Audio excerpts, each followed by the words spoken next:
Let's get it.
get it.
Let's get it.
Hello and welcome to PUBG Mobile Pro Scrims. This is, of course, the South Asia Scrims that we're going to be stepping into, and all thanks to Northern Gaming for making it happen. Along with which, we are joined with Necro once again to get us through of the season 2. I mean, how you been, dude? First things first, of course. Well, I mean, it's been a great time. I was casting the PMCC as well.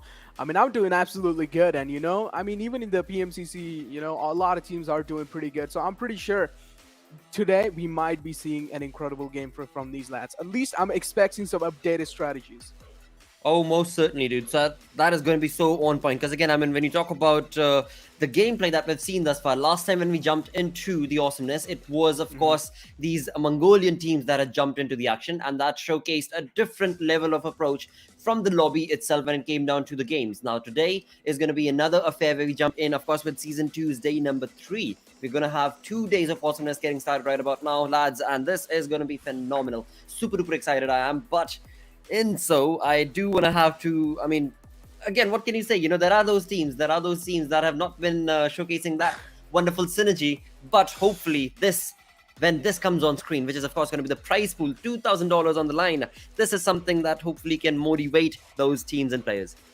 Well, I mean, there's always going to be those backbenchers, all the time that are having a great time, even staying in the backbenches as well. But I mean, we still have 2 more days in the future as well. I mean, at least for now, we still have like 6 games going in for these lads. Maybe in these 2 days, they are going to be able to, climb back up on those leaderboards. I mean, certainly it is going to be pretty tough, considering the fact that it's semifinals. All these teams are going to be trying their best again. And also at the same time, you need to also keep one thing in mind. These are just scrims, so you're not supposed to show your real strategies inside of these scrims, because I'm pretty sure all these teams are going to be learning a lot from these scrims. So let's take a look at the point structure. 1 kill and 1 point per kill. I mean, this is an interesting, we have been seeing in the past as well. This kind of meta makes a lot of comebacks happen. That is true, mate. That certainly is true. Because again, this makes it that much more close-knit matches, right? Because after all, when it comes down to these teams, every single team is certainly trained to bring in that aggression when they join the lobby. But talking about that aggression, this has faltered a little bit coming in from the consistent team that we've been calling, which is going to be Stalwart Flex. Hopefully today will be a different affair coming in from them, alongside which, of course, we've had some beautiful plays coming in from Train to Kill as well when it comes down to day number 2. That was the last day. But moving things along, let's start a conversation about Team QWERTY. What do you think? What should we expect from this team today? Team QWERTY, I mean, today I really feel like Team QWERTY might just do really good. Because why am I saying this? Because in the PMCC, these guys were doing absolutely phenomenal. These guys are slapping currently in the PMCC as well. So I'm expecting Team QWERTY to at least perform decent against these top tier teams. But I mean, as I said, these are top tier teams from all the regions that are here. So certainly performing against them is going to be a tough task. But Team QWERTY, I'm expecting a good performance today. Absolutely, mate. Keeping my fingers crossed for these teams. Moving the conversation along towards, of course, the maps that are going to be part of today's saga. We are going to be having 3 games back to back as usual, but this time around, we shall be seeing these teams join on along the map of Sanhok. Of course, till now, last week, we saw them join into Miramar. Earlier to that, it was, of course, Erangel, but now it is going to get cumbersome. It is going to get, and then now all 3 maps are Sanhok. I mean, we do know Sanhok is a map where it's more kind of like a zone-favored map. If any team is inside those late-game circles, it's pretty much like their game if they're able to hold it off pretty well. Unless if they make some mistakes and they get caught off guard for those, which do happen most of the times. But if there's teams like Zeus, then them making mistakes, the chances are pretty minimal. True, mate. That is certainly true, and hoping that again, not only Zeus but so many other teams are able to, utilize the map that is going to be available to them. That's going to be Sanhok, because again, when you talk about this map, you do know for a fact that it is a smaller map, right?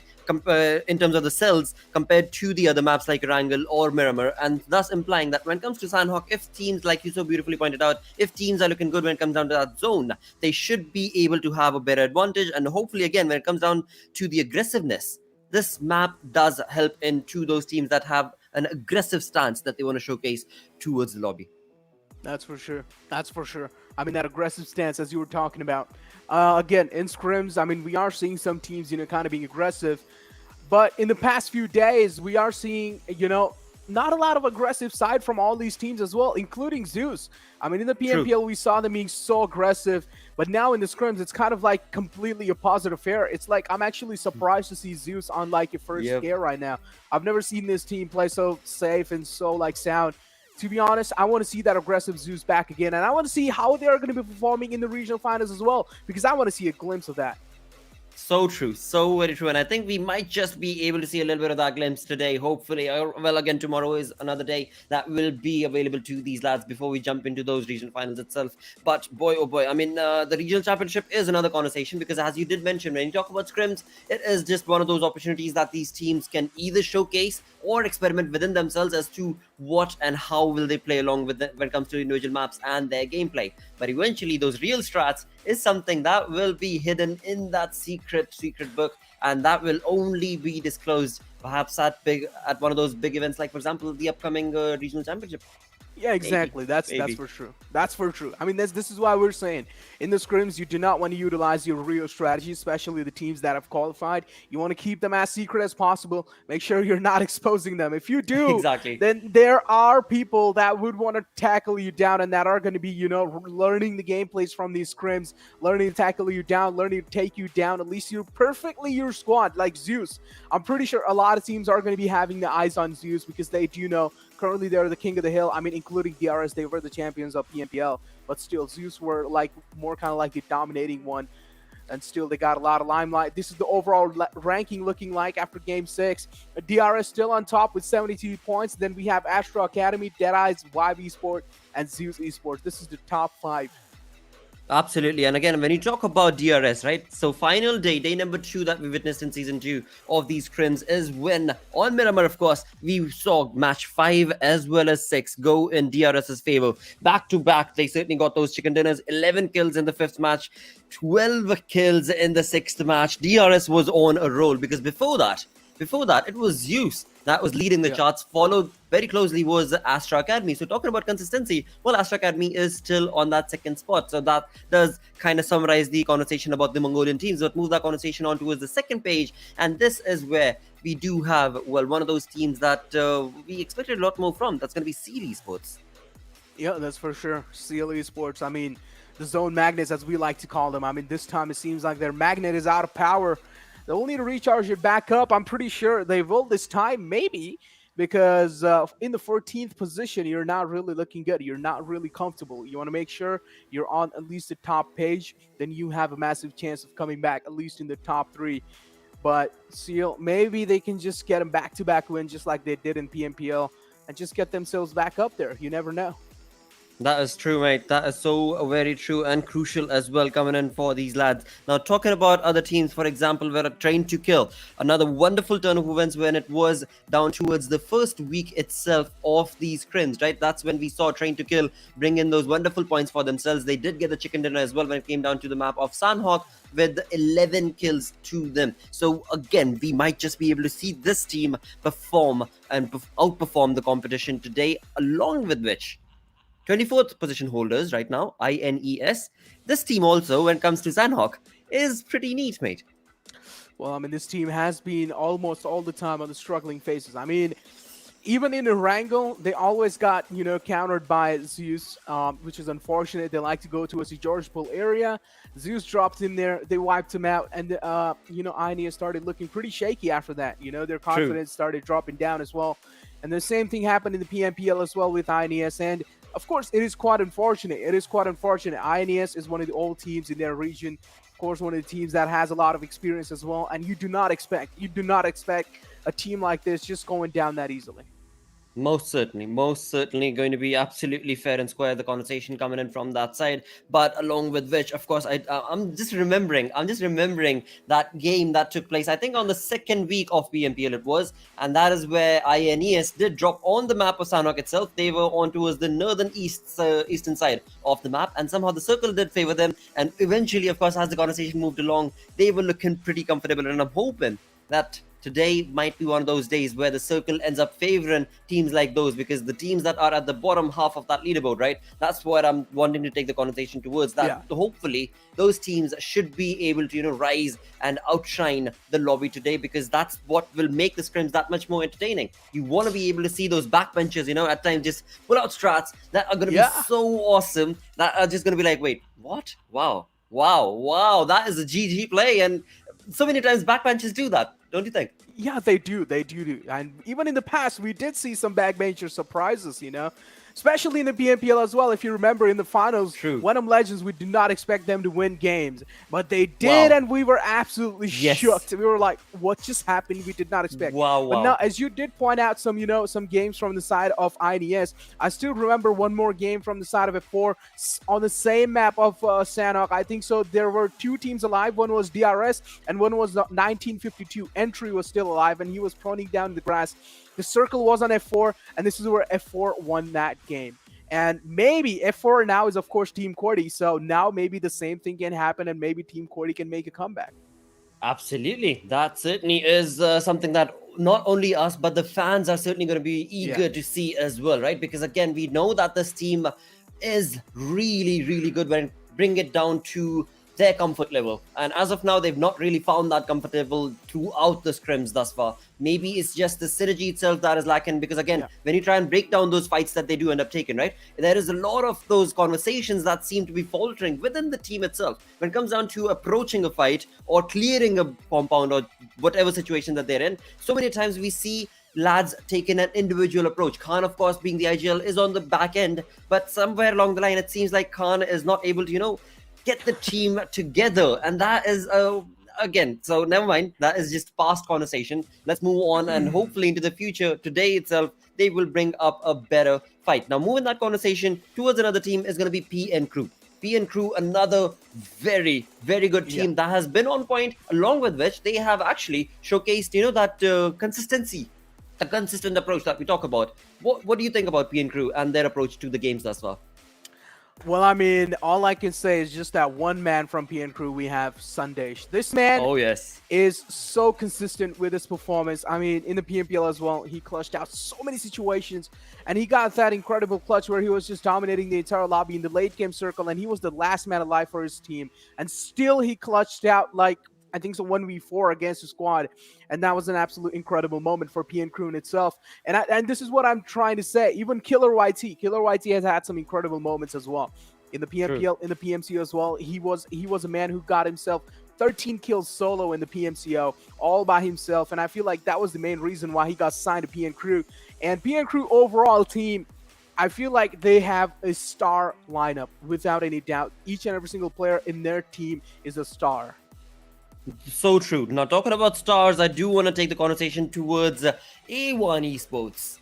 Certainly a really very well-knit team is what I would say. Now, that's one team that that actually does talk about, consistency, not necessarily thus far based on the games that they've had, but most certainly the synergy that they bring. A1 Esports, the team as such, right? The team itself together, all the 4 lads, they are always looking like, they are here to enjoy. They are certainly here to be a part of the game in the best way that they possibly can. Sadly, the games have not been in their favor, but hopefully now will be a turning point, because after all, the final day we witnessed them take that wonderful 11-kill game. Let's move on and jump into this saga and find out 3 games on Sanhok, which team is going to be coming up on top. Exactly. Well, now here we go. The plane flight path already started. Well, seems like we're kind of late to the party here.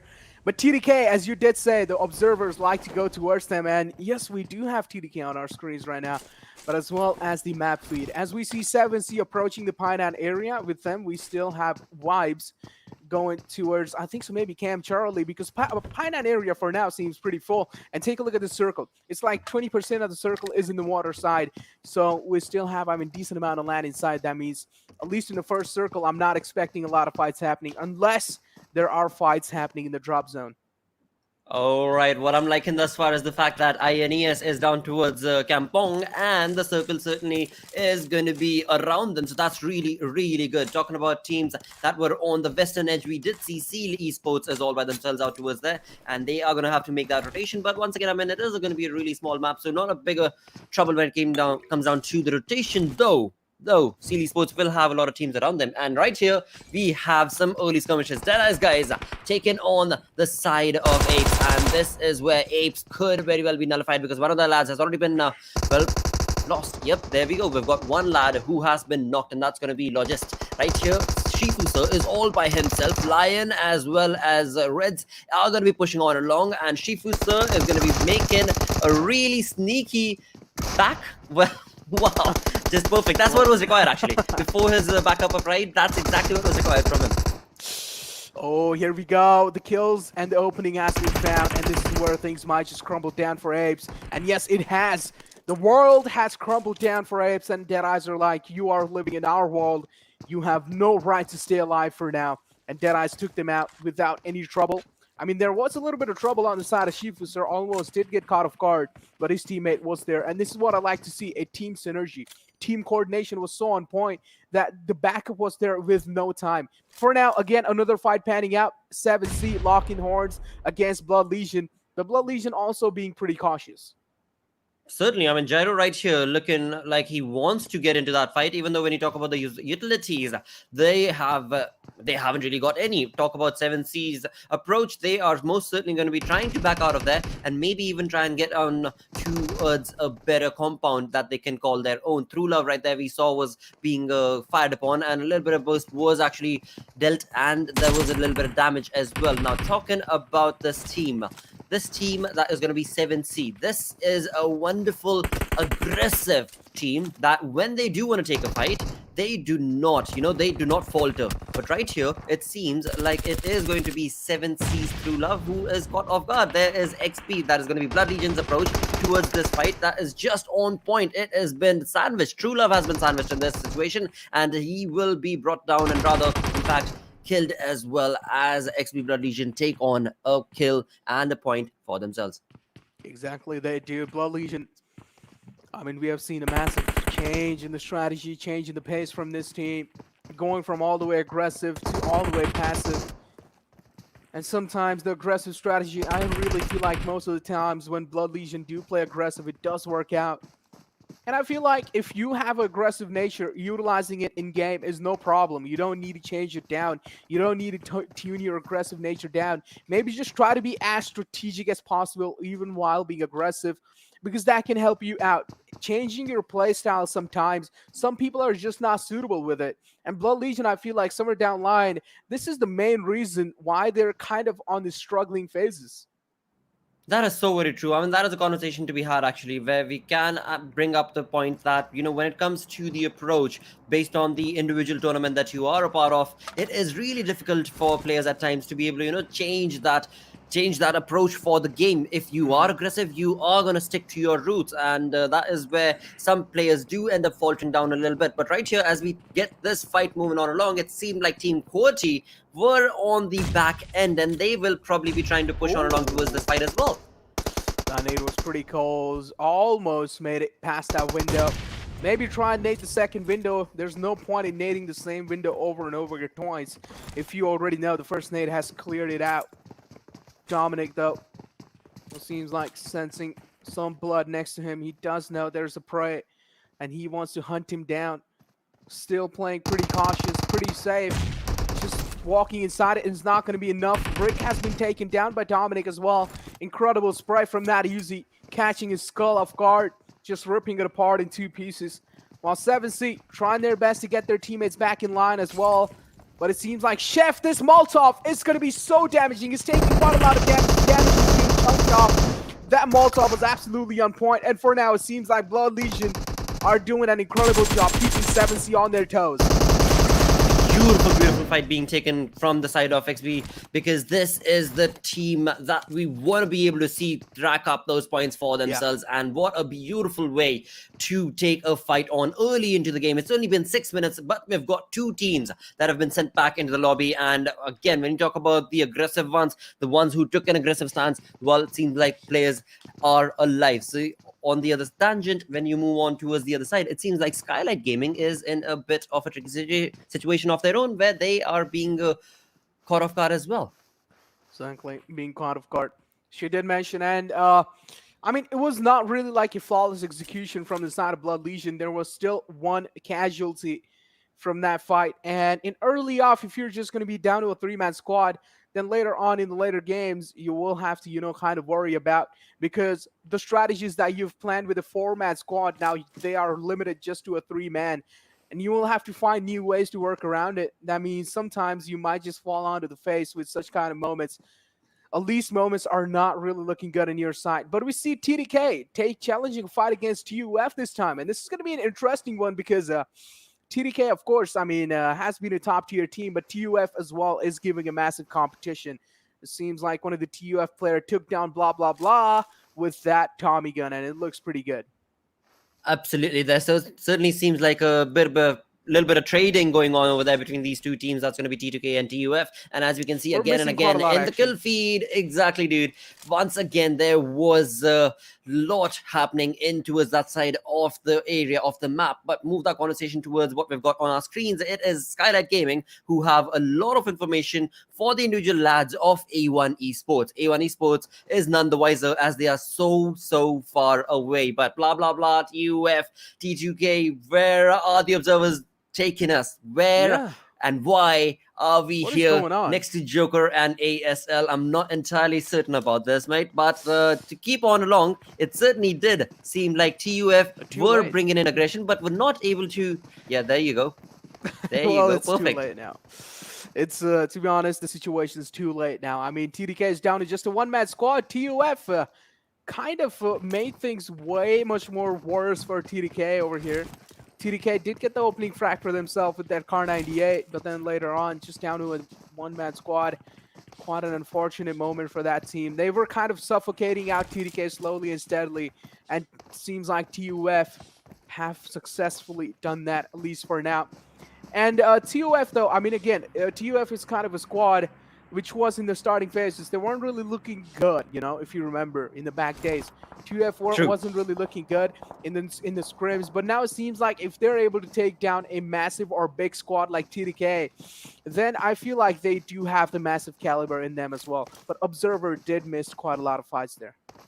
Dude, I mean, it's just one of those moments, right? When you talk about it, because as we moved on along from the fight of A1 Esports and, of course, Skylightz towards TUF and T2K, we missed that fight. But as we did so, Sinister was actually knocked down from the side of Skylightz as well. So A1 Esports did take a knock, but I'm sure he must have been revived because all the players were right next to him. But move that conversation towards, well, a team that we have been calling being the consistent horses. It is none other than Stalwart Flex, who have already lost one of their lads, but will be looking pretty strong, as they've got a lot of information for individual teams like Vibe and the others. But move it towards Vibe as well. Vibe is certainly looking down towards the side of Stalwart Flex. They've got all 4 lads alive, and right here we can see Praveen trying to retain a lot of information, but does not really have so much of an angle to take on an early knock for the moment, just for the moment, because after all, when you talk about the circle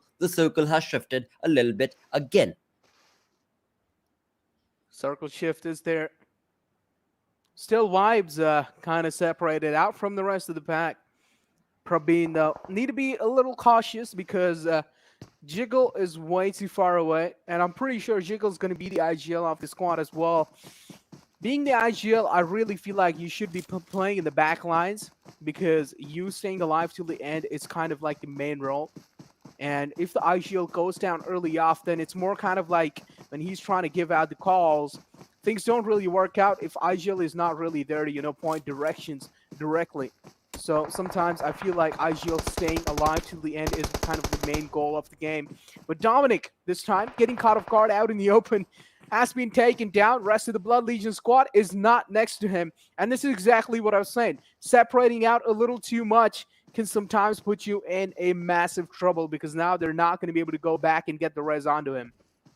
Most certainly, and with that, of course, this is Wolverine from QWERTY, who seems to have confirmed that knock for the side of Dominic. There certainly was a player rushing on down towards Dominic to be able to, get him revived, and that is going to be good. But before this team can do anything, look at this. there seems to be Khan, who's not looking too good, as Raul has made a perfect push. But sadly, he has been knocked down as well. Boy, oh boy, Destroyer and the side of Team QWERTY are in real good control of this fight, of this entire hill, which could very well be theirs. They could very well be walking away with those 4 kills, but this has now turned into a stalemate. The res on to Khan there was pretty close. He almost got Khan dead there if he did not stick that. Riddle, though, kind of being greedy in that fight and wanting to confirm that kill. I feel like he should have just hid behind that tree and maybe just waited out patiently. The kill's not going to run away anywhere because he is right in front of your sight. So maybe just hold out. Try not to be greedy, and this is where he got caught off guard and taken down by QWERTY. Greed is never a good thing. Note it down. So true, mate. So very true. And having lost 2 lads now, XP Blood Legion are going to be taken back end from this fight. There certainly seems to be B1 who is going on towards a flanking angle. He seems to have found himself a compound, whereas Dominic out here in the open is going to be prying eyes towards Stalwart. But move that conversation towards TRZ and R3D. That is going to be another wonderful turn of events where TRZ have already lost 2 of their members, whereas R3D have only got 1 knock. That is going to be Virus, who will certainly be revived. But this has turned into an interesting event where TRZ versus R3D. It is a 4v3 situation right now, where R3D are at the receiving end. They are really low in terms of their players as well as the health department. Exactly. For now, it seems like TRZ won't quite close. The last member might get taken down. Unfortunate moment for TRZ there. And R3D, I mean, of course, if you're just going to be the last member, just lurking around a full squad all by yourself, it's not going to be possible that you're just going to John Wick out that situation. It's most probably not possible. True, it is certainly a difficult, how do you, but again, when you move on towards the map itself, towards the northern side of the map, that is where, when you talk about that solo man performance, that is where the solo squad of T2K's Rated Sir is going to be pushing on through. He is out in the open as he makes that rotation. TUF is very close to guarding that edge, but Rated Sir might be the one that we want to keep our eyes towards. Move that conversation towards A1 Esports, a team that we had been hoping will showcase a bit more of an awesome performance this time around, are in a fight where it is Stalwart Flex as well as Skylightz Gaming that they have got themselves sandwiched between. But right here it is Jax, who was almost caught. Joker, looking pretty comfortable, has not taken any damage thus far from the side of A1 Esports, but certainly is dishing out quite a lot of damage on towards the lads of A1 Esports. Sinister out in the open as well. I mean, again, no matter where you turn towards, Skylightz Gaming is the one that has the information, and A1 Esports is the one that is in their crosshairs. Exactly. A1 Esports is there in their crosshairs. Skylightz Gaming as well. 1 player knocked out, 1 player absolutely dead. Just a 2-man squad for now, but the rest seems like this will be stuck onto Leon. So for now, problems are a little minimized on their side as well. Heaven there, kind of being the mother in the team, taking care of his teammates and running out in the open. I don't really like what he's doing over here. Maybe he can get caught off guard. Running out in the open is never a good thing. Voltrix, well, seems like things have turned around. The tables have been turned this time. And Team QWERTY is in quite a bit of pickle. And it seems like the last member of Blood Legion is creating quite a lot of trouble for them, causing quite a lot of ruckus. And it seems like the last member of Blood Legion, there's a massive chance he can single-handedly take down Team QWERTY. Exactly, he certainly was able to get a little bit of lead pushed on through towards this towards the side of course, Team QWERTY's Voltrix, and Destroyer is on the receiving end. B1 from Blood Legion is on point with those perfect burst damage coming in from this lad, and it is certainly going to be bringing down the side of Team QWERTY. But they have been knocked. They have not been sent back into the lobby, and that is what this lad is waiting for, because he wants to be able to get as many points as he possibly can for his team. He is very close to the circle, but the only thing separating him from getting into it is going to be Team QWERTY's one-man surviving and 2 lads down. But bring that conversation towards Stalwart Flex. This team is a 3-man army that has now moved on against the side of A1 Esports, and they also know that it was Skylightz Gaming. Oh, well, there is one team that is in the compound south of their location. So Stalwart Flex better be prepped and ready to take on that fight. Otherwise, it could be Stalwart Flex that might be in that sandwich situation that was A1 Esports a few minutes ago. Exactly, that was A1 Esports a few minutes ago. Well, Blood Legion kind of hearing the sound cues from their side as well. Well, now it seems like B1 does know that QWERTY has taken an exit from that area, so B1 kind of being comfortable moving out the building as well. You know, just roaming around here and there, admiring the nature for now. But Stalwart, I8 seems like they're in quite a bit of trouble here. I8 needs some instant meds over here because, well, for now they are quite down bad. Because if you take a look at Funboy, even he doesn't have any kind of first aids, no med kits as well. So things are looking pretty certainly bad for them, including no boosters. I mean, this is a bad situation, taking the fact in consideration that this is still the mid game. Absolutely, mate. We've got 13 teams remaining, 17 minutes into the game, and it is Stalwart Flex, Skylightz Gaming, and A1 Esports that seem to be stuck in this love triangle situation right next to this hill, and that is certainly working in favor of Skylightz Gaming because the most amount of cover that is going for any of these teams is going to be Skylightz Gaming. But when it comes to the information being retained, A1 Esports certainly has a lot of information as well. The only conversation is who will be getting that information converted into points, into kills. But on the other tangent, when you move on towards the circle, as we see the shift coming onto the map, we see Sealy Esports are in the center. It's a 3-man affair that has been brought on down from the side of Sealy Esports. We see Inky, Ankle, as well as Mun, who are the ones taking a lead in this game. As of now, they haven't really started off with any kill thus far, but the circle is favoring them. They are just keeping it to themselves because it's just a 3-man squad. Along with them is going to be very closely Vibe that will be in the circle. Exactly. Vibes is there right next to them. Team QWERTY as well. Well, seems like hell is breaking loose onto them. Wartrix getting shot from backlines. PN Crew this time causing quite a lot of ruckus for them, causing quite a lot of problem. And we do know PN Crew is a solid team, so challenging a fight against them, you will have to think twice. Team QWERTY. Well, one player seems like has to be spotted out. Ayush missing quite a lot of shots there. I really feel like if he didn't miss those shots, that could have been an easy kill on his part at least. But Ayush trying to do that suppressive fire. He's trying to pour that suppressive fire onto the side of Team QWERTY. Just that is going to be at least scaring them away for now, but those nades are also doing quite a lot of damage from the rest of the members of PN Crew. Absolutely, Ayush certainly has his teammate helping him. That's going to be certainly Legend, who was down. They were not able to revive him, but Legend was surviving. He was knocked, but he was certainly given a lot of information towards the side of PN Crew's players, and that worked out in for Killer as well as, of course, Sandesh and Ayush. Now, as they do bring in that rotation towards this fight, as they get themselves out of that tricky situation, it is going to be Team QWERTY standing up for themselves and bringing down one more lad of PN Crew. Well, this is what I was saying. I was expecting Team QWERTY to play good today. And it seems like they have fallen true on my expectations. They're doing quite an incredible job for now, keeping a team like PN Crew on their toes. And Ayush taken down. PN Crew is already down to just a 2-man squad in such a late game, while Team QWERTY has still 3 players alive. Each and every single player matters, at least, especially this late in the game. Sundays, though, kind of posted up for success. Exactly, the way these lads have placed themselves, right? QWERTY as well as Sandesh. They're in the circle, they're in the zone. That's going to be working for them. They certainly did lose their player. That's going to be Legend as well as Ayush. But nevertheless, as they move on towards the circle, this is where they could be bringing in trouble for the lads of Team QWERTY if Team QWERTY decides to enter the zone exactly from that area. But move the conversation towards INES, a team that we did mention might just be able to get some good gameplay from this time around. Yeah. They are against Deadeyes, 2 lads, Hungry Box and Shifuso. Well, they did quite an incredible job.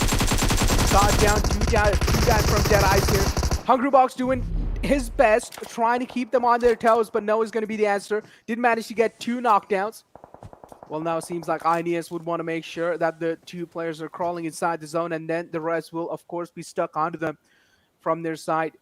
INES clutch and INES Skylightz are going to be the saviors of their squad for now. All 4 men alive this late in the game. INES is looking pretty strong.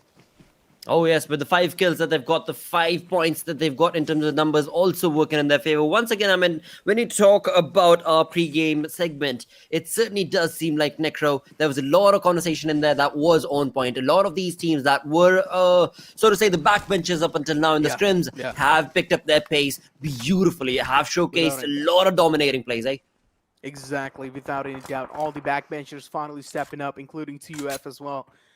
Well, Seal still alive in the game. I mean, sticking to their metal, sticking to what they like to do, play as passive as possible, go for the compounds that are inside the circle, and Seal are doing that perfectly.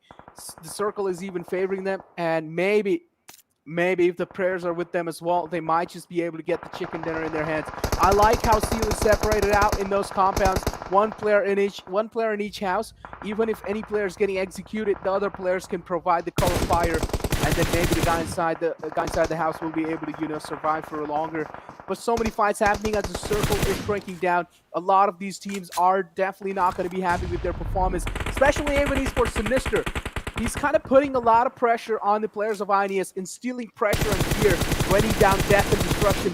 Last man alive, New T, barely surviving, but he's taking quite a lot of zone damage as well, and New T has been taken down. Boy, oh boy, of course it was A1 Esports Sinister, the last man surviving, who was able to get a few more points converted into kills. Converted kills into points is what I mean to say. But eventually, of course, you're walking away with those kills as well as points. And that is what the end of the story is going to be for the side of A1 Esports. Move the conversation towards INES. Clutch is the only man surviving. Now, earlier, we did see a skirmish take place between the lads of PN Crew as well as Team QWERTY. Team QWERTY held themselves towards the edge of that hill, but of course, PN Crew, we saw them slowly and steadily rush on down, and as they did so, they walked straight in the crosshairs of Seal Esports, and Seal Esports beautifully were able to bring that team down. Now, in our kill feed, we can certainly see that's exactly what's taken place for Wolverine as well. As he tried to get into the zone, it was Seal Esports that has knocked him down and sent him back into the lobby as well. So Seal Esports looking comfortable with 4 points. I like how Seal is playing for now. They did have the compound for themselves. Now they will need to move. They'll need to move outside their comfort zone, step outside their comfort zone, and finally move out in the open. This is where they might just get caught off guard as well. But Inky, though, found himself quite a safe route. Did spot one player out of vibes there. A good spot out skill right there. Eagle eye, as I like to call it. Inky, he has some incredible eyes on him. Heaven, though, he kind of straight past Heaven. Heaven is doing kind of the heal battle over here. Heaven did spot out the man from Seal and took him down, kind of briefing the game out for them. And Seal is definitely not going to be happy after such kind of an elimination. Or maybe it's not. He's getting the res. Oh yes, but I mean, he was knocked, and of course the team's players were certainly there. That's going to be for the side of Series Sports, but move the conversation towards what has turned out to be an incredible day number 3 for all these teams, because it is Vibe surviving. We've got 4 teams alive. INES, Clutch, the final man surviving for the side of INES. Vibes, we still have all 4 members alive with 5 kills to this team's name. Looking pretty comfortable inside the zone. They've got the information. They've got the rocks working in their favor. Only thing is, how exactly is Seal Esports going to be entering? They are a 2-man army going up or trying to go up against Vibe. On the other tangent is going to be TUF. They are a bit out far, but they do have the cover, and that is what is working for them. Whereas on the other side for Seal Esports, sheesh, that's not the case. That's definitely not the case. Well, now TUF, though, raining out quite a lot of nades here and there, those smoke grenades as well, kind of providing them the wall of cover. Ankle still alive from Seal. Last man surviving, last man strong, 1 man standing strong from that squad. Vibes, though, spotting the rotation out from the side of TUF. Quad, a desperate rotation from their side. 1 man is on the right side, 1 man is on the left side. Jiggle, is he going to be expecting the left side flank? Because the guy on the left is kind of anonymous for now, but ESP has been taken down finally. Now TUF as well in a massive heap of trouble. Vibes is dominating the entire late game circle. They have all their 4 players alive, and this nade is going to be so damaging. Took down 2 players all by himself. Vibes is on their knees right now. It's a 1-on-4 situation, and finally it seems like the last man from TUF has been taken down. Now it's just down to Seal Ankle. How is Ankle going to be able to turn this situation in his favor? He He is certainly looking in control, and as he brings on that perfect crosshair control, now is what he shall get, because Vibe Esports, a 4-man army, was brought down to 1, but that 1-man strong was enough to take down the final player of Seal Esports. Beautiful turn of events, incredible play from all of these top 7 teams that we're looking at on our screens, where of course it was Vibe with a lot of control in that final circle, but boy, oh boy, we cannot get that conversation away from, of course, Seal, TUF, I mean, INES. They were all looking pretty comfortable and confident, I would say. Exactly. Well, I mean, Seal and TUF has the same amount of kill for themselves. And I'm pretty sure on the leaderboards, I mean, it's pretty much going to be the same thing. Vibe's on the top, Seal on the second, and then TUF on the third. While the rest of the teams like A1 Esports, PN Crew, TDK, Deadeyes fell off short this time. Fell down early. I mean, the big mammoths taken down early off, which is quite interesting, including I8. I mean, I don't really know what exactly is happening with I8, right? I'm not really seeing their main roster playing inside these scrims. True, that is so very true indeed. Because again, I mean, the way they actually approached so many of those interesting fights, it was more like a platter being handed over to them. It wasn't some one of those moments or one of those plays that we've seen, in the IGLing of Khan. The kind of clutches that he's able to bring out from his team members are phenomenal. The ferocious, in fact, would be the word for the lads. But eventually, again, this time around, it's more like they just walking along and they come across a few of those fights and they're like, all right, you know what, let's walk in and get a few more kills. It was good. It certainly was good. Nothing taken away from them. But they do need to bring up a lot more of that aggressive stance if they want to be, working towards getting in the top page of this leaderboard. Top 3 is what I'm looking at basically for this team. That's true. That's for sure true. Especially inside these scrims, if you're aiming for the top spot, if you're going for the money, I really feel like teams like Stalwart Esports, which is now I8. I mean, it's not I8, but like the players that are playing are now I8. That's what they're called. But now I really feel like I8 should have their main lineup playing in these scrims. If you're at least going for those $1,000, if you want to back those $1,000 in your hand, you should be playing with your main lineup because they are probably the ones who are most experienced. True. That is going to be really, really crucial as well when it comes down to the lads that are going to be playing for your team. You better not have any experimentation going on along on that side or on that front. But once again, I mean, we have seen that be the case when it comes down to the scrims as well. And you cannot really shy away from those moments because if not now, then when? Right? That is what ends up becoming the conversation, that when else are we allowed to have those experiments? When else will be allowed to have those experiments, especially when we play against these sort of pro teams? But bring that conversation towards the pro players coming in from this game that stood out. The top players are going to be clutch from INES. The final man surviving was able to walk away with 5 kills from this game. I mean, INES did rack up quite a lot of kills in that previous game. A1 Esports as well, Sinister. I mean, I cannot forget and talk less about this man. I really feel like this is one of the best players. I mean, including RX Jax as well. In the squad of A1 Esports, Sinister and RX Jax are just absolutely dominating one without any doubt. Then we have Moonu69 coming in, and then we have Jiggle coming in from the Vibes Esports with only 3 kills. Jiggle being the IGL. Well, Jiggle is kind of an IGL. Jiggle and Khan sometimes are kind of the IGLs who do like to be aggressive, but mostly Jiggle, it's like in each and every single fight, you're going to be seeing Jiggle on that aggressive page. That is so true. That is so very true coming in from the side of Vibe. But eventually, as this game has been brought down to its knees, this was game number 7 of the Pro Scrim Season 2 by Nodwin Gaming, and things are looking good. Things are looking really good. I mean, from XP Legion to R3D to A1 Esports, INES, TUF, we've got the best of the best names right here in the top page.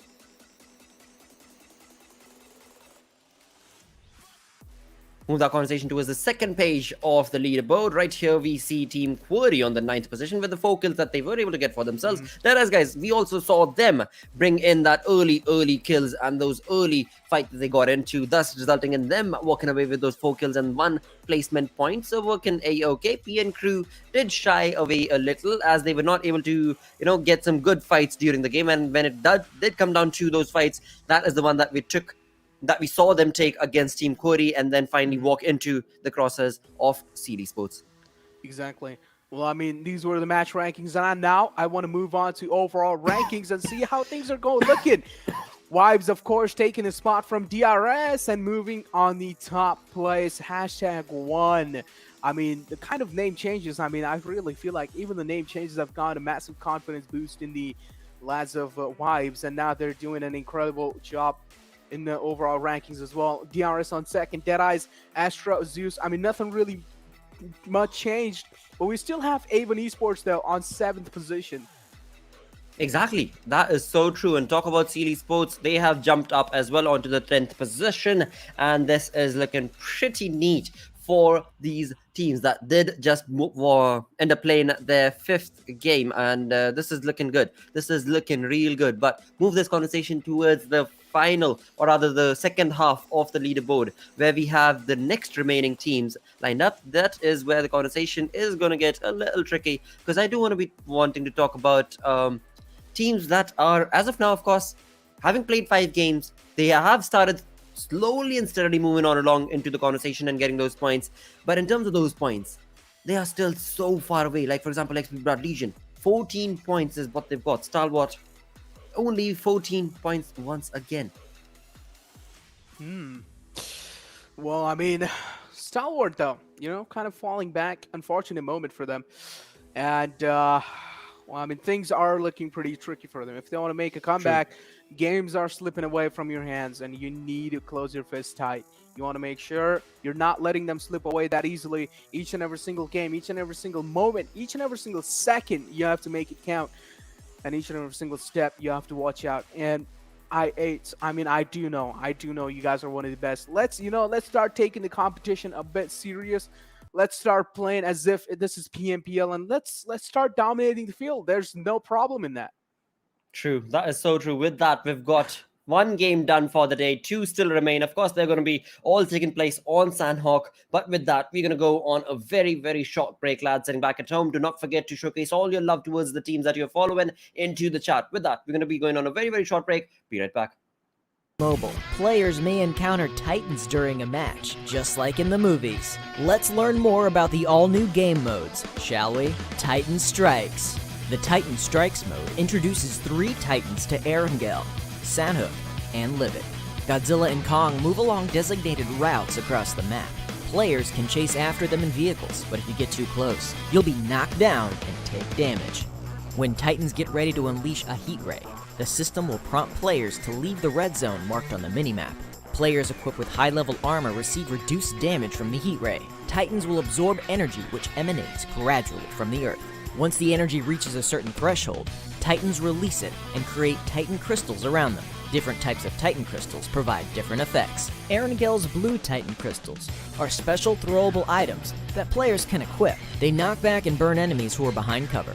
Sanhok's gold titan crystals enhance players' abilities, making you run faster and jump higher. Livik's red titan crystals give players the ability to detect enemies nearby for a brief period of time. These enhancement items give players an edge in battle. Use them and bring the chicken dinner home. With the help of Titan Crystals, players have even more unique tactics to achieve victory. Godzilla and Kong roam Erangel and Sanhok respectively, and players may bump into them on Spawn Island. Players can preview the Titan's route on the minimap, along with Apex Cybernetics, and low, mid, and high-level monster settlements. Apex Cybernetics are scattered along the Titan's route, which contains many valuable supplies. However, players can only enter the facility after a Titan has destroyed the base. Players that arrive early will not be able to get into the highly fortified Apex camp. At the same time, defeating different monster settlements rewards good supplies. Monster settlements are mainly occupied by lizards and crabs. Players can use a diversion to divide and conquer. The monsters are big, so using a shotgun at close range can deal huge damage. Players must also be wary of the Titan's attacks. Although they're not hostile towards players, they get irritated when there's too many players around. The Titan on Livik has unique electromagnetic abilities that affect the blue zone and cause it to shift every once in a while. Now, players must pay constant attention to the new play zones and transfer immediately when they begin to shrink, as to ensure they're not swallowed by the blue zone. Furthermore, Mechagodzilla periodically scans an area of the safe zone and marks the locations of everyone in the area on the minimap. This urges players to transfer or engage their enemies. Players must be extra careful.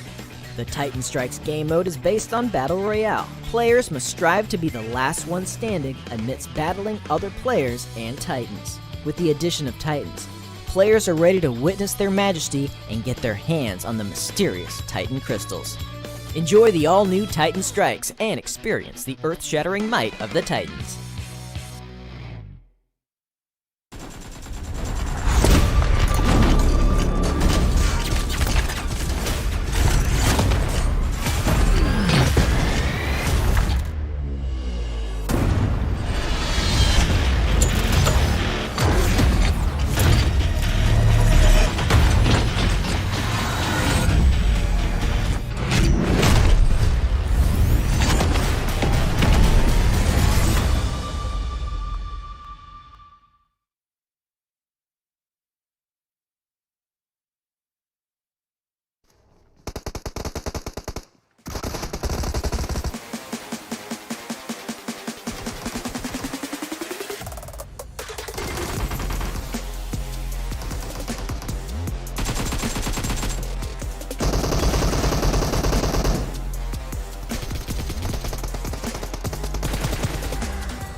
Hello and welcome back once again to PUBG Mobile South Asia Pro Scrims 2021 by Nordvan Gaming. This is going to be Season 2's day number 3. That is where we're at. Day number 3 is where we're at. We started off with this first game that was just completed on Sanhok. Moving on along, of course, we still have 2 more games remaining.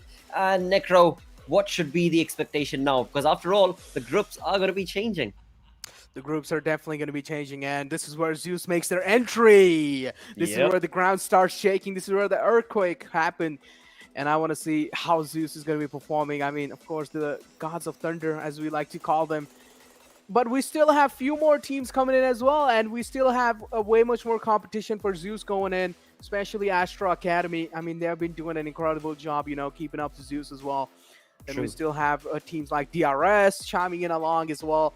I mean, they're definitely going to be pulling Zeus's legs at least a little bit. Most certainly, dude. Most certainly. There's no two ways about it. That when it comes down to DRS approach, Astra Academy's approach, Zeus's approach to the entire scrims, it is looking on point. No two ways about it. I mean, that is where the conversation will move on towards which side is the zone going to go towards, which side is going to be favored, or rather, which team is going to be favored by the zone based on their drop location. And again, that is also debatable, right? Because we have seen at times teams that are in the center of the zone, looking comfortable, looking strong, are not able to walk away with that chicken dinner or even decent amount of kills for that matter, because they just keep waiting for the other teams to move on along. And as the other teams move along, there's just so much that happens before anything that they can do. They've been wiped out, and that is the conversation that has happened many times. But in all of this, the moment that I do want to talk about from the previous game is TRZ Esports. Final lad almost was able to walk away with that chicken dinner, dude. He was almost able to walk away. I mean, to be honest, he did take one player down. I mean, TUF Edgar did quite an incredible job taking 2 players down. Edgar was taken down by that team, and then there was a Seal in the back lines. He did take down 1 player, then there was one last man surviving from that team, and then he barely almost took him down, but still, I mean, they just got the game in their hands. They just had the man advantage. They did. So true. That is so true. Vibes. Had TRZ Esports actually had a 4th member, that is where Vibe got the upper hand, because TRZ Esports did not have a 4th man.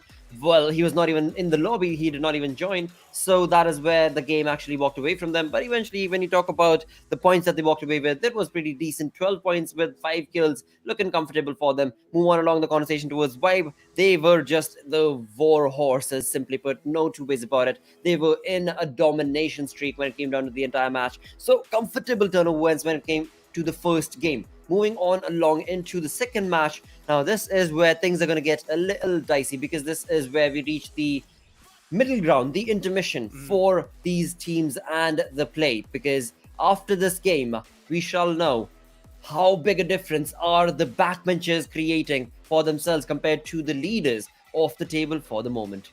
Exactly. I mean, I really feel like for backbenchers to create a massive difference against leaders, I mean, it's going to be a tough thing. Each and every single game, as I did say, will have to count. And they will have to play really cautiously, at least try to get the chicken dinner, at the same time rack up a lot of kills. And it's not going to be an easy job, considering that you're a backbencher and you're not really able to perform, that means your mental state is not really there. You're mentally down, you're mentally downgraded as well. You're like, okay, I'm not able to perform against these top teams. And automatically when you're not really doing good, your mental state, your mental health also, you know, starts degrading, because especially considering the fact in the game, your mental state has to be the best. At least you need to feel fresh and good. So true, mate. So very true. Now, bringing that conversation towards teams to point out, we did actually mention a few of those teams before we went along with the break.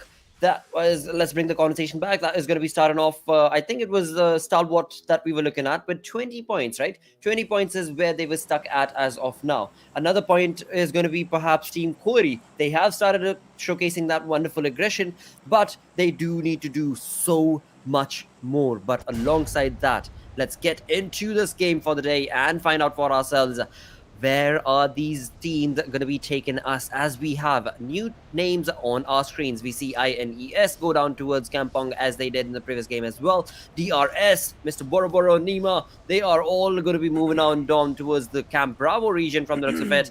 High Voltage, as we move on towards the left-hand side or western side of the map, we have High Voltage taking a real quick and early dive towards Camp Alpha. South is where we have Vibe all by themselves, looking good. But one name that I completely forgot to mention is going to be God's Reborn is right there, dude.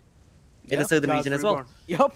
And look at the circle. Look at the circle. It's like 60% is in the water, and just the rest is, you know, kind of outside. And, you know, it's still creating kind of a mystery. Is the circle going to be shifting on the left side or either on the right side? And already we have APES opening things up on this game. This time it seems like they're going to be pretty unstoppable already. PN Crew kind of down bad right now. They're not really looking good in the position they've already got for themselves. Another fight happening at the same time. Futurestation challenging a fight against R3D. One player has been taken down from the side of Futurestation. For now, Futurestation are not really looking good. On the struggling phases until now, R3D are doing an incredible job holding this compound off. Walker is there to provide that cover, while Reviews is still barely alive. 1.5 minutes, 2 minutes into the game, we've already got casualties taking place from the entirety of this lobby, and this is looking phenomenal. On the other tangent of this entire lobby, we do have PN Crew stepping up the aggression as well, as they bring down two lads from the side of the aggressive stance that APES took against them, but in that doing so have resulted in perhaps getting basically two kills for both those teams. But bring that conversation towards once again Futurestation as well as R3D. This is where Futurestation are looking in control. What wonderful play this was from this team as they brought down the side of R3D. But in doing so, they have also been at the receiving end. It is Joker and Magnet trying to take a fight, but they have no utilities right now. Slowly and steadily, Futurestation's team is being brought down. There's only one man surviving, and Joker is not wanting to back down. Sharp, he has all the reins in his hands for the moment. He's taken the entire team outside to be able to get Joker's push, aggressive stance, walking away, taken away from him. But will Joker be able to showcase this? No, he will not. And the final lad. Whoa, what a perfect turn of events. The final lad for R3D was so far away, nothing he could do. But move the conversation again. I mean, what beautiful start to the game. We've got fight after fight after fight. Exactly, fights after fights after fights. Astra Academy, one player taken down top. Seems like not really having the time of his life. Godless as well, getting punished for his mistakes. Ziyal kind of on that flank angle on the side of Astra Academy. Ziyal needs to make sure his position is not given away that easily. Using that UMP in such kind of fights this time can maybe punish him off guard. Maybe can catch him off guard as well. But it does have that hip fire accuracy going on. So Ziyal might just have a little advantage inside this fight. Maybe a little push up from the side of Astra Academy, and yes, he did. And finally, seems like Ziyal is putting in a lot of work inside this fight. Astra Academy doesn't really seem pretty good. Ziyal took down two players all by himself, and this is where Astra Academy is crumbling down on their knees.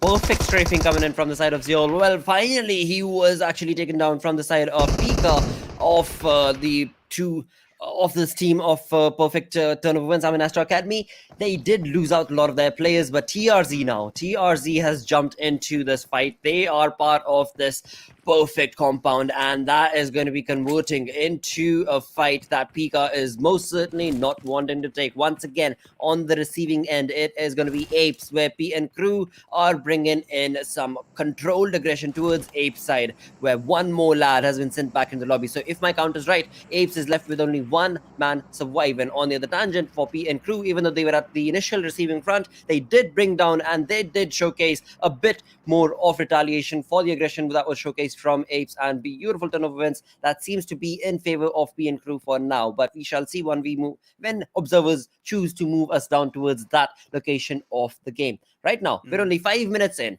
down to 48 players, 15 teams in front of our screens. 15 teams in front of our screens. Nate's kind of prepped for this fight. It seems like Apes, unfortunate positioning there, opting out to swim out. He does know is kind of not really comfortable in the position that he's right now. So maybe, you know, try and play it out a little safe. And this is where Astra Academy gets absolutely rolled by the side of TRZ.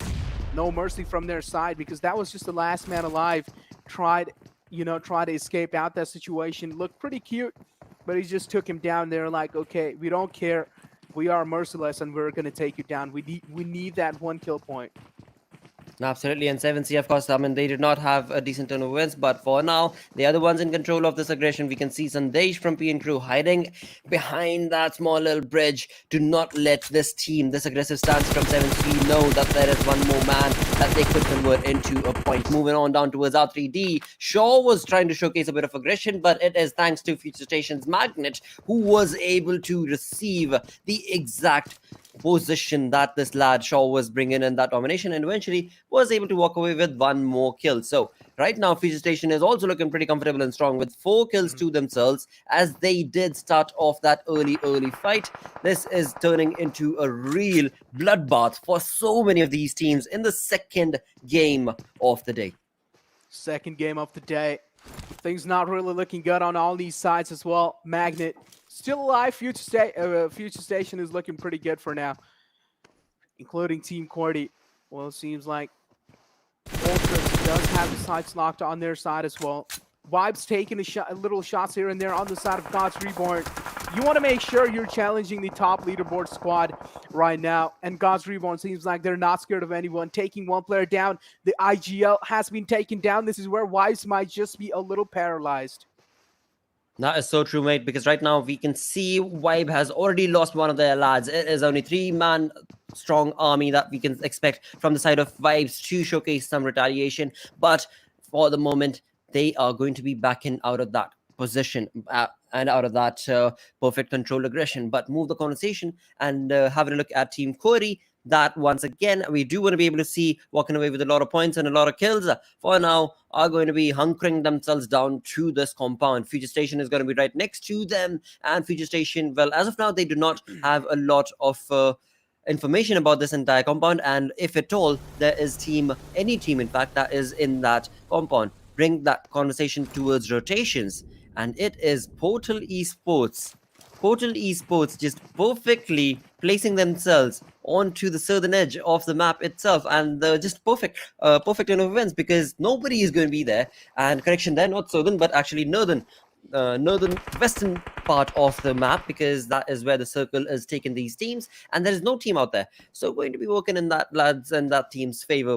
Kandesh right here, the final lad for PN2. He does have 2 kills for, well, 1 kill and 1 more kill that was, of course, gotten from the fight that this team initially was a part of. But eventually, he wants to bring that number up. He wants to be able to get into a few more fights. And interesting, why did he decide to take up a fight right here in the open? Of course, he was right next to this bridge for the longest time. He was able to get a knock as well right there, where it is 7C on the receiving front. But Chef and Rig, as they bring their perfect control aggression towards the side of Sandesh, it is going to be third party, where Apes Brat, he walks out of one fight, gets into another. Apes Brat might just be able to take this kill from 7C.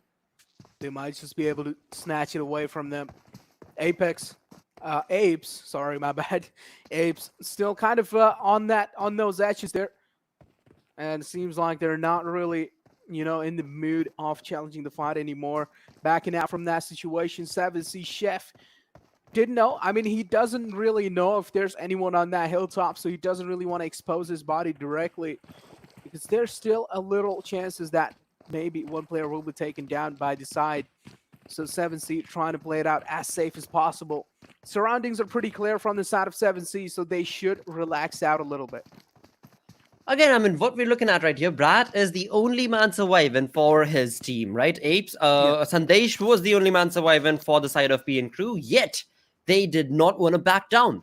These lads who are a one-man squad, a solo army, do not want to back down and want to be able to walk away with more kills, with more points. And that is a really interesting thing to be able to see. But right here, it seems like Apes Brat might be caught because TRZ's players are so very close. It seemed like the way FPS, the final lad right next to the cap, was looking down towards Apes Brat. It seemed like he knew, but he is none the wiser, and Apes Brat is going to be surviving for the moment. Moving on along from one fight to the other, he is looking comfortable. Also comfortable based on the fact that he is in the circle. He is in the zone. Exactly. Is in the zone. I mean, Brat is kind of like the sniper, just, posted in those jungles inside the bushes, making sure no one's kind of spotting him out. And for now, Brat is looking good, at least for now. But TRZ here, we have TRZ on our screens inside the circle, kind of looking good in this situation they have gone for themselves, but they're kind of surrounded by some squads in nearby vicinities. Of course, Brat being the one. If Brat gets spotted, then maybe things are going to be looking pretty tough for him, because considering the fact that he's the last man alive, each and every single team would want that free kill. I mean, a 1-on-4 competition is pretty much tough, especially each and every single team is pro. Then, things are going to be a little tougher and on the side of TRZ for now. God's Reborn trying to cross the bridge all out in the open. I don't really know if this is going to be a good strategy. You might just get pinned down. You need a vehicle when you're trying to cross a bridge, because walking, I don't really know. Your body is a little too exposed. It most certainly is, and this team is also outside the zone. We can see that there's still 150 meters that they do need to cover before they get into the comfort of the zone. But that 150 meters is certainly going to be duplicating, because there's only 10 seconds remaining for the third circle shift to be jumping into this game. Moving that conversation towards Vibe. Vibe is also on the run. They've got 130 meters to cover, but right here, that is going to change as the circle will be restricting itself further and further away. Seems like Vibe are walking towards... Wow.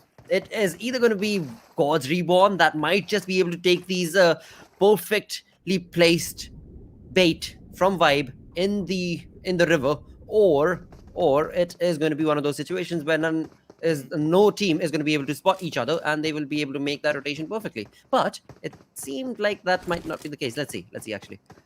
Let's just see how things are going to be panning out or working out in their favor. God's Reborn made it quite safe and sound for now. Even on the bridge, seems like none of the teams were actually camping the bridge out. So for now, they will be pretty safe and lucky. But Futurestation going head-to-head against the side of TRZ. Futurestation 1952. It seems like they're not really interested in challenging the fight head-on. Magnet backing off, including entry, trying to play it out as safe as possible in the situations that they are posted right now. TRZ Mamba took a little damage in that fight. TRZ do not really realize where exactly Futurestation is situated. They just know they've left the compound, so maybe they're guessing that they're behind that rock as well. Magnet finding the right moment to strike, took down one player, and incredible precision from his side as well, healing himself back up. He does know Mamba is right behind those doors, right behind that window as well.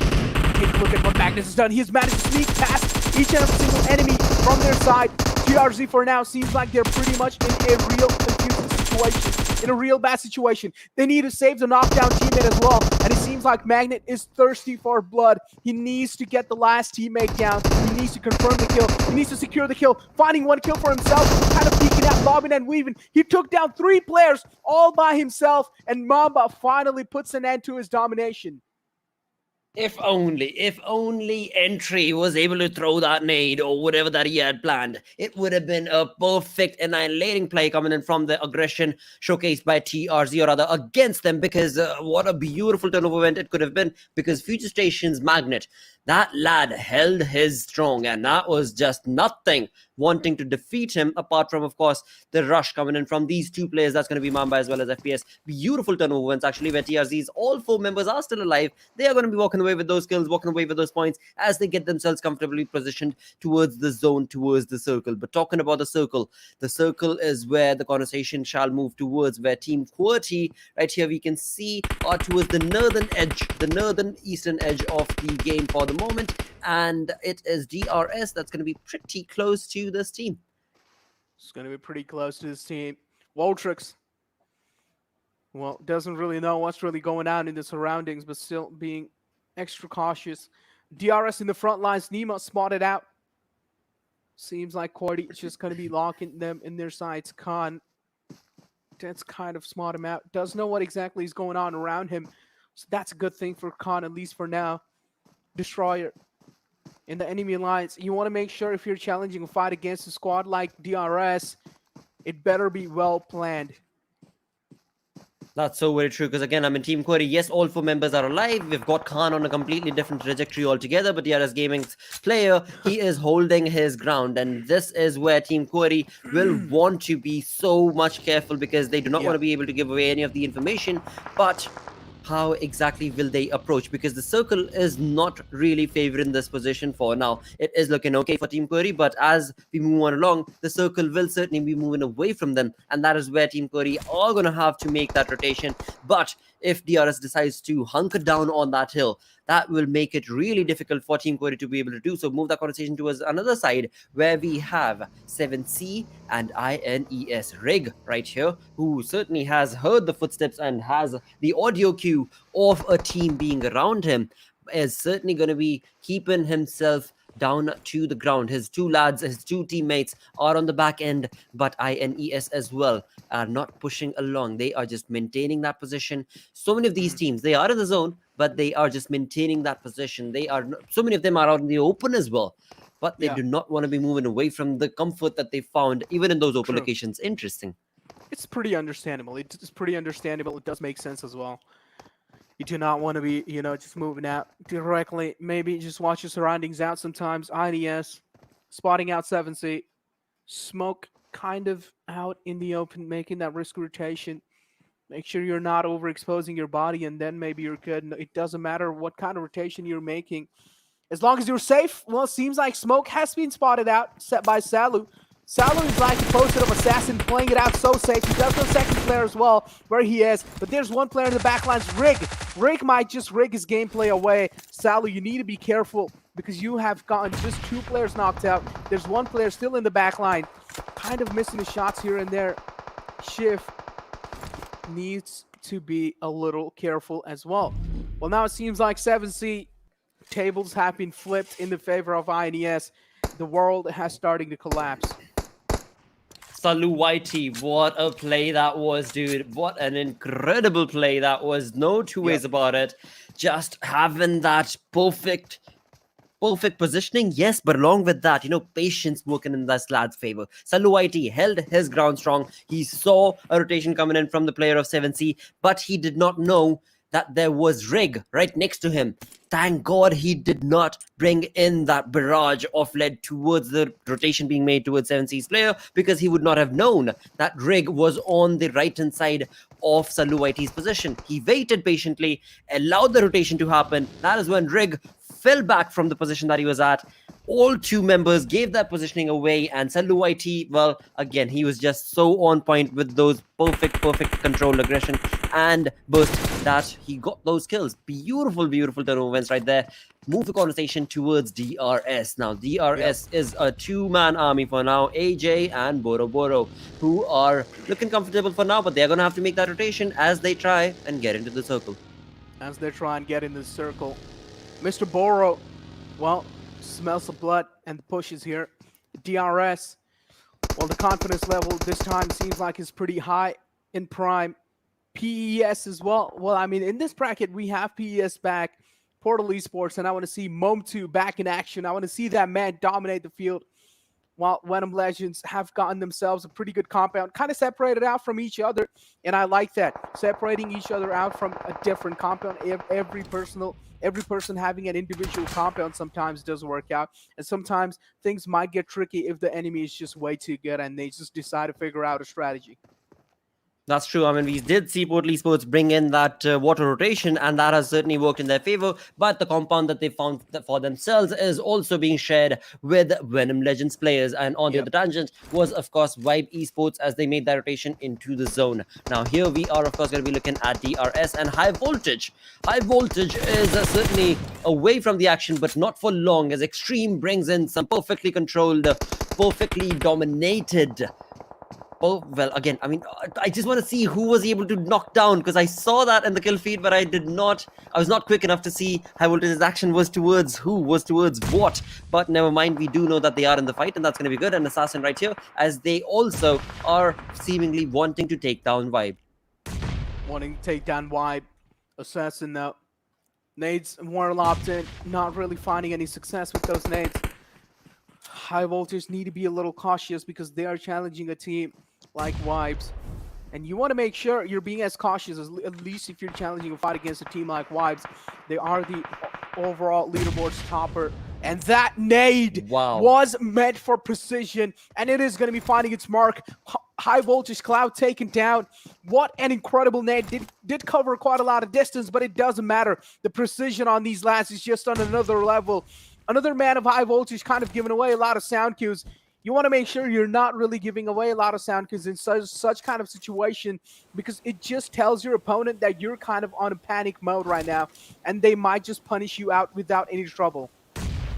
Well, this has turned into an interesting turn of events where, of course, we've got High Voltage trying to take the compound away from Vibe, but Vibe is looking pretty sophisticated in terms of their approach towards this, towards holding down this compound for themselves, and it is Manish reading another nade, and this is going to be Cloud, Cloud as well as Manish, who are going to be working towards getting those nades, but it is Manish who will probably be looking at another. What a perfect nade coming in from Vibe. I mean, Vibe, Malik, Manish, both of them, the nades have been so on point, thus bringing the fight towards this into a 3v3, and that has now turned into a perfect 3v3, because after all, they have given away one of their players. Exactly, one of their players going away. Wolverine still here. Team QWERTY kind of, not really realizing how to approach this kind of situation, because the compound that they are in right now, Hot-In area, is kind of being shared between three lads. Portal Esports, you have Venom Legends in the front lines, and then you have Team QWERTY in the same area. This is going to be an interesting one because the circle has shifted near the city as well, and I'm pretty sure it's going to be quite a lot of havoc being caused by all these teams.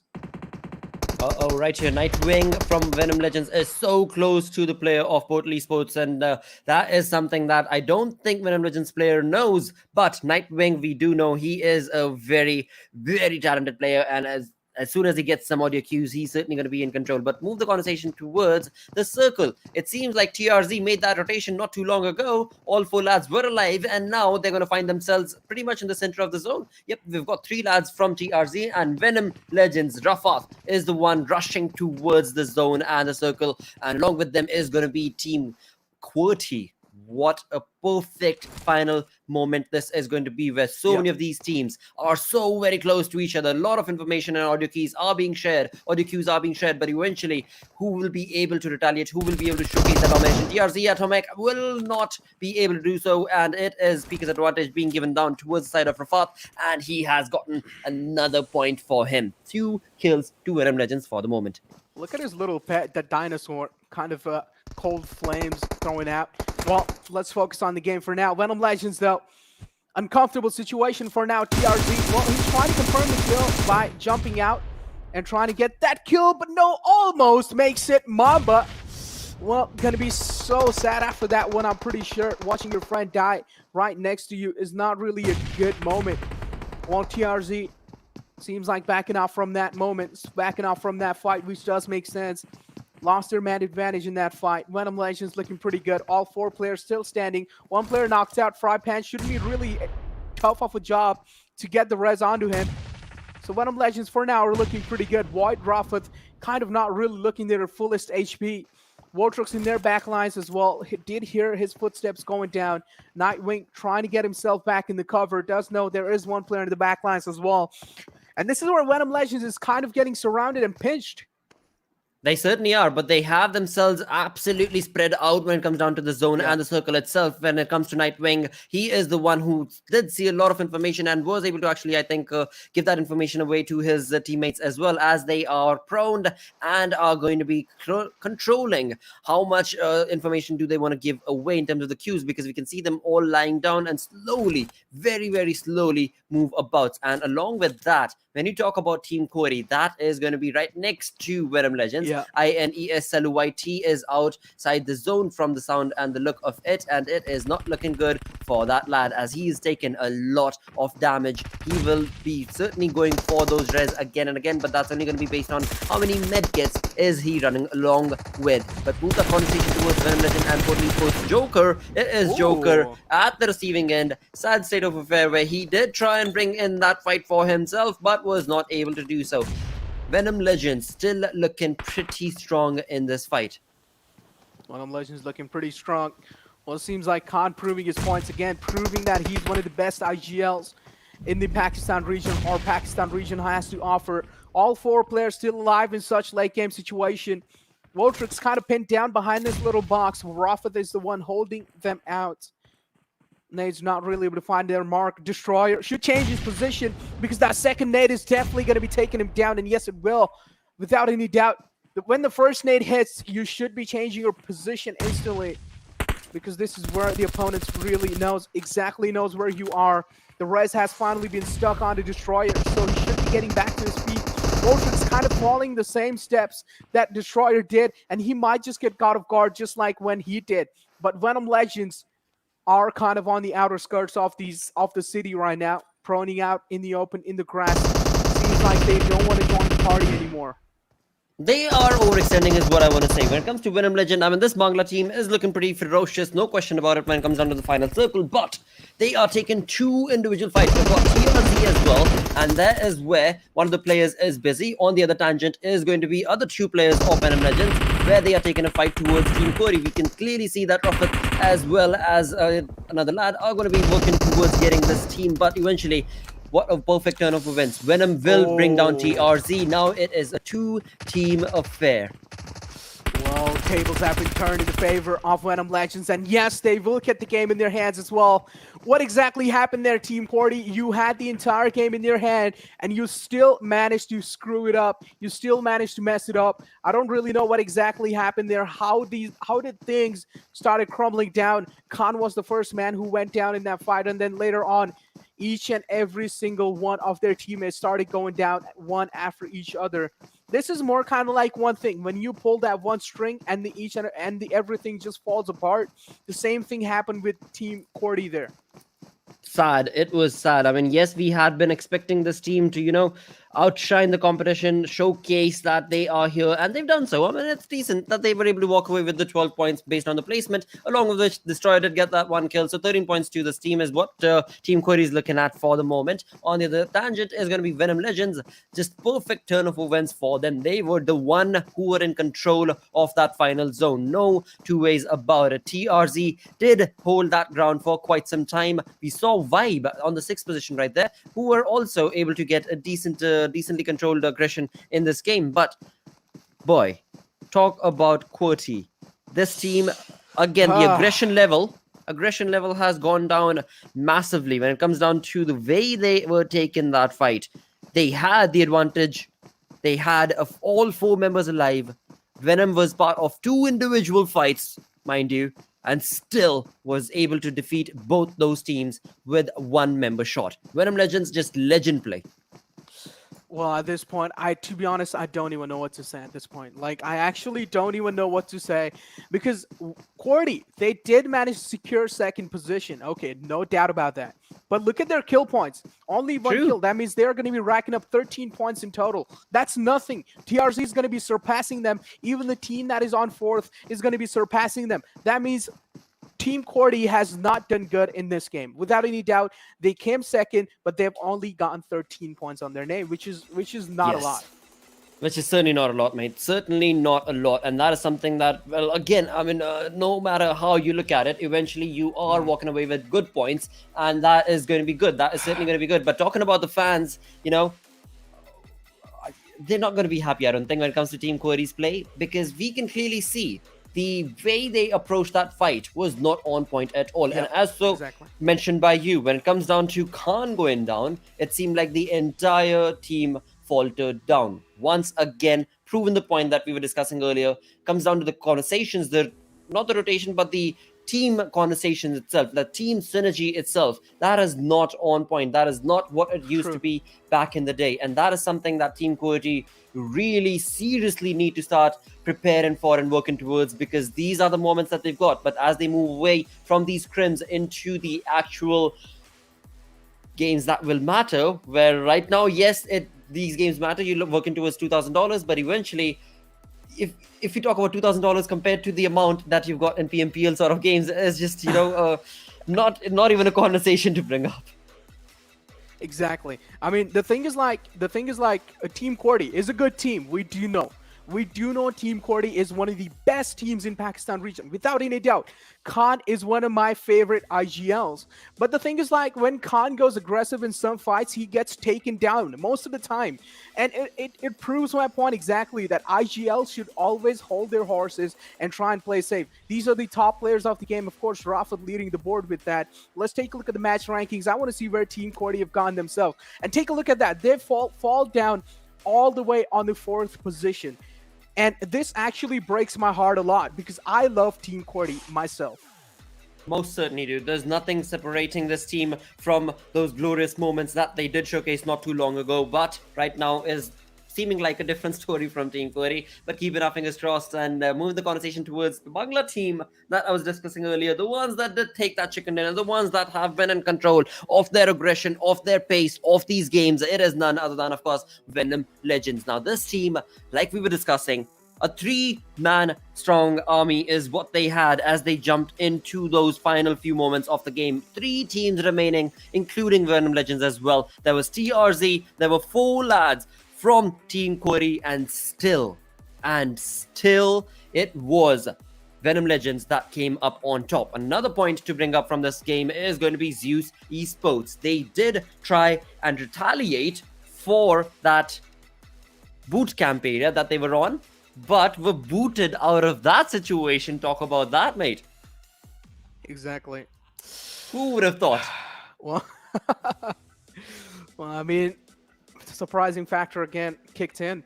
But overall rankings, well, Team QWERTY nowhere found on the first board. We still have pretty much the same outcome. Venom Legends on 7th this time, though. Avon Esports on 6th. Then we have Zeus on 5th. Deadeyes on 4th, Astra on 3rd, DRS on 2nd, Vibes on 1. And the points are looking pretty good for now. I mean, the teams in the top 9, the comeback is still possible, including TUF. I mean, props to this team. Hats off to TUF without any doubt. They have been doing incredible in the scrims.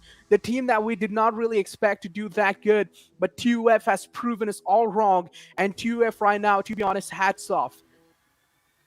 Most certainly, dude. I mean, the way this team played absolutely were looking dominating, and the way they were able to get those points, you know, I'm slowly and steadily throughout the day, is certainly working in their favor. From the first game that they showcased, they were on the 3rd spot right here. This has moved them up on the 9th. That is basically the 2nd page overall ranking, looking in their favor. Same goes for INES as well, where initially at the start of the day, we were looking at this team not looking at a decent placement, not looking too good, but now they are on the 2nd page. So things working for them, right? Move the conversation towards the final page. This is where we've got Stalwart, that is I8. This is where we've got XB, Blood Legion, God's Reborn, High Voltage, 7C, Futurestation, all these names, they have showcased a lot of wonderful plays. But sadly, when it comes to the scrims, it is not the case thus far. It's not the case that far. R3D, well, on 21th position. What happened there? We have Stalwart Flex in 22nd as well. I mean, things are not looking good for them. They need to rack up. They need to rack up. They need to be fast, quick on their feet. One last game left for today. I mean, if you're going to be able to get chicken dinner at least decent position with a decent amount of kill, then that's going to be boosting your ranking up quite a lot on the overall leaderboards. Top 16 is what you're aiming for over here. Exactly. That should be what all these teams ought to be working towards. And this final leaderboard page is not looking good for any of those teams, because all of those teams have showcased wonderful plays, right? When you talk about Stalwart, when you talk about High Voltage, you talk about R3D, all these things, Futurestation for that matter, again, they have been on point in terms of these scrims. Futurestation has been really good. Really good when it comes down to their plays. But overall, it is the consistency that is going to matter when it comes down to the placement. And those consistency is where the key is to bring your points up. That is how you will take a reign of where you fall back when it comes down to the ranking. With that, as you said, we've got one game remaining for the day, and hopefully that also is going to be bringing a lot of interesting plays, because I mean, all the games today, it is Sanhok. Yes, you know for a fact it will be really crazy games, but before we jump into the final game, we are going to go on a very short break. Stick around, we're going to be right back. The Titan Strikes mode introduces 3 Titans to Erangel, Sanhok, and Livid. Godzilla and Kong move along designated routes across the map. Players can chase after them in vehicles, but if you get too close, you'll be knocked down and take damage. When Titans get ready to unleash a heat ray, the system will prompt players to leave the red zone marked on the minimap. Players equipped with high-level armor receive reduced damage from the heat ray. Titans will absorb energy which emanates gradually from the earth. Once the energy reaches a certain threshold, Titans release it and create Titan crystals around them. Different types of Titan crystals provide different effects. Erangel's blue Titan crystals are special throwable items that players can equip. They knock back and burn enemies who are behind cover. Sanhok's gold Titan crystals enhance players' abilities, making you run faster and jump higher. Livik's red Titan crystals give players the ability to detect enemies nearby for a brief period of time. These enhancement items give players an edge in battle. Use them and bring the chicken dinner home. With the help of Titan crystals, players have even more unique tactics to achieve victory. Godzilla and Kong roam Erangel and Sanhok respectively, and players may bump into them on Spawn Island. Players can preview the Titan's route on the minimap, along with Apex Cybernetics, and low, mid, and high-level monster settlements. Apex Cybernetics are scattered along the Titan's route, which contains many valuable supplies. However, players can only enter the facility after a Titan has destroyed the base. Players that arrive early will not be able to get into the highly fortified Apex camp. At the same time, defeating different monster settlements rewards good supplies. Monster settlements are mainly occupied by lizards and crabs. Players can use a diversion to divide and conquer. The monsters are big, so using a shotgun at close range can deal huge damage. Players must also be wary of the Titan's attacks. Although they're not hostile towards players, they get irritated when there's too many players around. The Titan on Livik has unique electromagnetic abilities that affect the blue zone and cause it to shift every once in a while.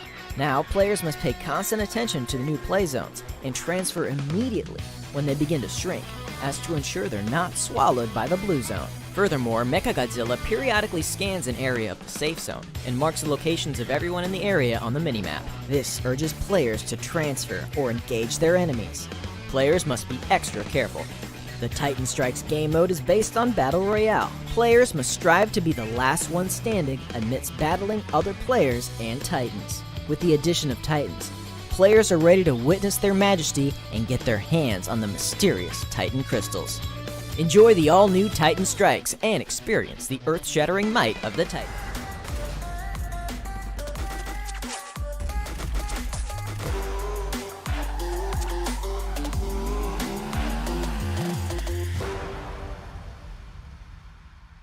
Hello and welcome to PUBG Mobile South Asia Pro Scrims 2021 by Nordwind Gaming. This is Season 2.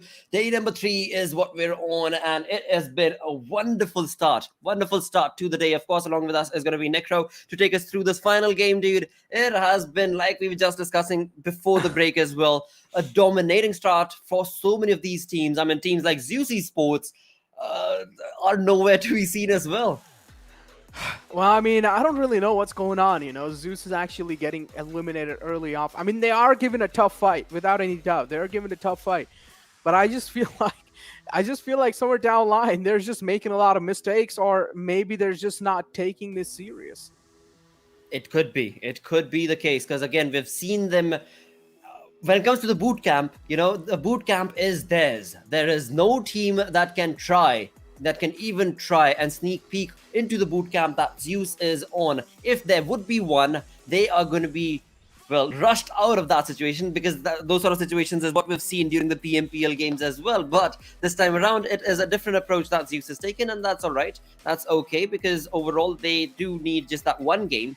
Right, just that one game, and they are going to be looking good. That is what they've showcased as well as they did in the previous week with the first game. 16 kills is what Zeus Esports walked away with, and in that, it was Icy with 11 kills. So, never mind Zeus, never mind their positioning, because if they want, they very well can. The other teams is where the conversation falls back on, because teams are not able to synergize or showcase that sort of play that will be called dominating, at least for now.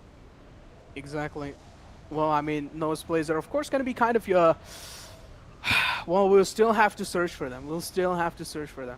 Deadeyes going for hot 10 area. Well, I mean, pretty much the regular drop spots for all these teams that have been happening since a long time. Blood Legion kind of going towards the Pinedown area. We have Portal Esports in Runes. And Skylightz Gaming, take a look at Paradox Resort. Skylightz Gaming right next to them. Then we have Futurestation 1952 as well, kind of in the closer lines. Venom Legends as well joining, so we might see a fight happening between those lads. That certainly could be the case. For the moment, we are certainly going to be looking forward to what team are going to be bringing an early domination, an early aggression. Right here, we've got DRS, and right next to them is TUF. TUF, we just discussed, are having a pretty brilliant day. And right off the bat, they are the ones in control as AJ has been brought down to his knees and sent back into the lobby in the first minute of the game itself. TUF's Thor is probably going to be the next lad who is going to be in control, but Mr. Boro, well, Mr. Boro is ready and prepped and equipped to take control of that aggression. But this is where Bravo positioning has resulted in a little bit of a sad state of affair for DRS. Yep, a little bit of sad state of affair here. DRS seems like they're kind of getting pinched. They don't really have the positioning to counter the strategy that TUF is putting on. Unless they just find themselves a knock, like the first opening that they're looking for, then maybe TUF might just start kind of panicking. But TUF is going head-to-head against one of the best teams in the scrim, so they need to watch out a little bit. Kind of aggression being shown from these lads, and kind of passing right next to him. And Boro not really able to react in time. DRS is crumbling down. TUF, a team. Wow. This team is causing havoc. Somebody stop TUF. They need to be stopped right now. What a massive, aggressive play that was. There was not even a blink of a second between the lads of TUF pushing and gunning the lads of course, Mafia Ninja's team. That is going to be DRS Gaming. We know DRS Gaming, when they are in form, they do take these fights and they take them beautifully. But this time around, it seems like TUF, wow, they are... Wow, they are on a spree. Wow. It's like a prey, just perfect, absolute perfect aggression from TUF. On the other side, though, on the other side of the map, we did see Portal Esports in a bit of a tricky situation as Seal Esports were bringing down the players of Portal Esports. At least 2 kills were confirmed. I think Portal Esports is down to a 1-man army or a 2-man squad for the moment. We shall answer that question as soon as we jump down towards that side of the region. But this Camp Bravo, well, this is TUF's turf. Nothing can stop them. Exactly, nothing can stop them. TUF, well, it seems like things are still, I mean, they're looking pretty good. They took down a squad like DRS. Well, I'm pretty sure they're going to be happy after that one. Confidence level boosted up to maximum.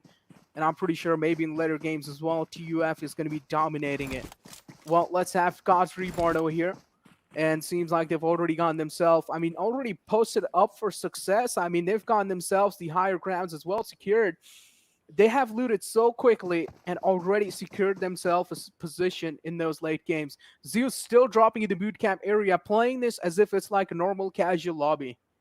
Well, once again, we do see Zeus as well as Astra Academy in the same exact compound that last time around did not favor Zeus Esports. This time around could be a different conversation as the fight between these two is still on hold. When it comes to the information, certainly as you look on down towards Leo as well as Godless and Abley, they are all hunkered down into the compounds that they are in and certainly will gauging their eyes towards the positioning of Astra Academy. So the information has been relayed between the two teams. It's just a stalemate before we get into a fight. Talking about God's Reborn, this team is on the final page of the leaderboard on the 24th position. When we started off with the scrims, this team was looking good. They were bringing in a lot of kills. They were looking really comfortable with the aggressive stance that they had made and created for themselves. But as the lobby progressed on along, as the games progressed on along, God's Reborn were not able to get that anchor set in the gameplay and sadly have been pushed all the way back to the 24th position. But right now,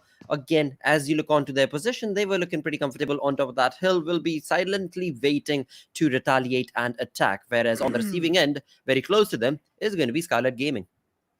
Exactly. Skylightz Gaming on the top of the hill. Well, kind of in the watchtower as well, Leon. I like the way he was trying to scout out the area, trying to play as safe as possible. Leon does know someone is on top of the hilltop. I really feel like he's overexposing his back, and just one little glimpse from the side of God's Reborn is going to be enough to like catch Leon off guard.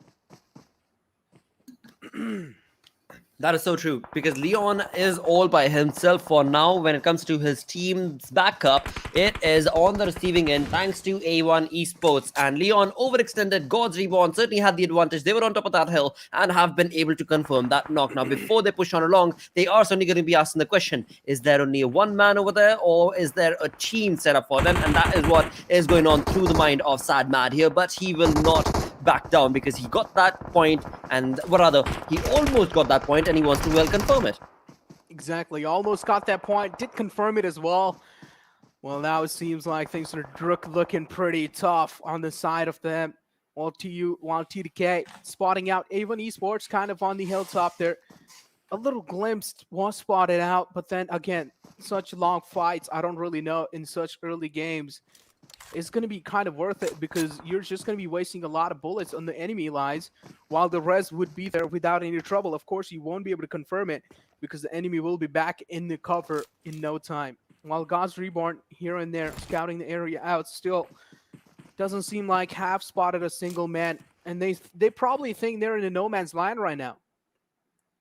Well, they could think what they want, but we do know for a fact Futurestation is very close to them. Skylightz, we just saw Leon was overextending and certainly was, well, punished for the same. But Futurestation is there, A1 Esports is there, and that is next teams that we can probably think that we could expect God's Reborn to go up against in the next few minutes. Bring the conversation down towards T2K. Train to Kill. Blah, blah, blah is who we are with right now, as he's got his crosshairs set towards the side of A1 Esports, but he has no information as of now. T2K as well, when you talk about the scrims, started off perfectly, absolutely in control of a lot of the perfectly controlled aggressive plays rather that they showcased in week number 1, day number 1. But move the conversation towards the next few remaining days, not so good whatsoever at all, because they have just slowly and steadily been going down and down in terms of the opportunities as well that we've seen T2K be in. They have been at the receiving end of those based on the rotations or their positioning, sadly. Exactly. Well, God's Reborn still kind of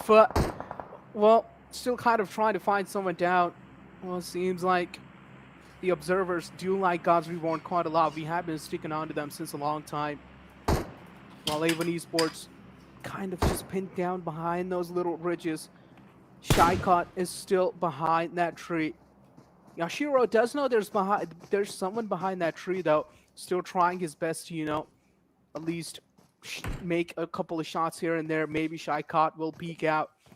But still no sign of any humans near the side of God's Reborn.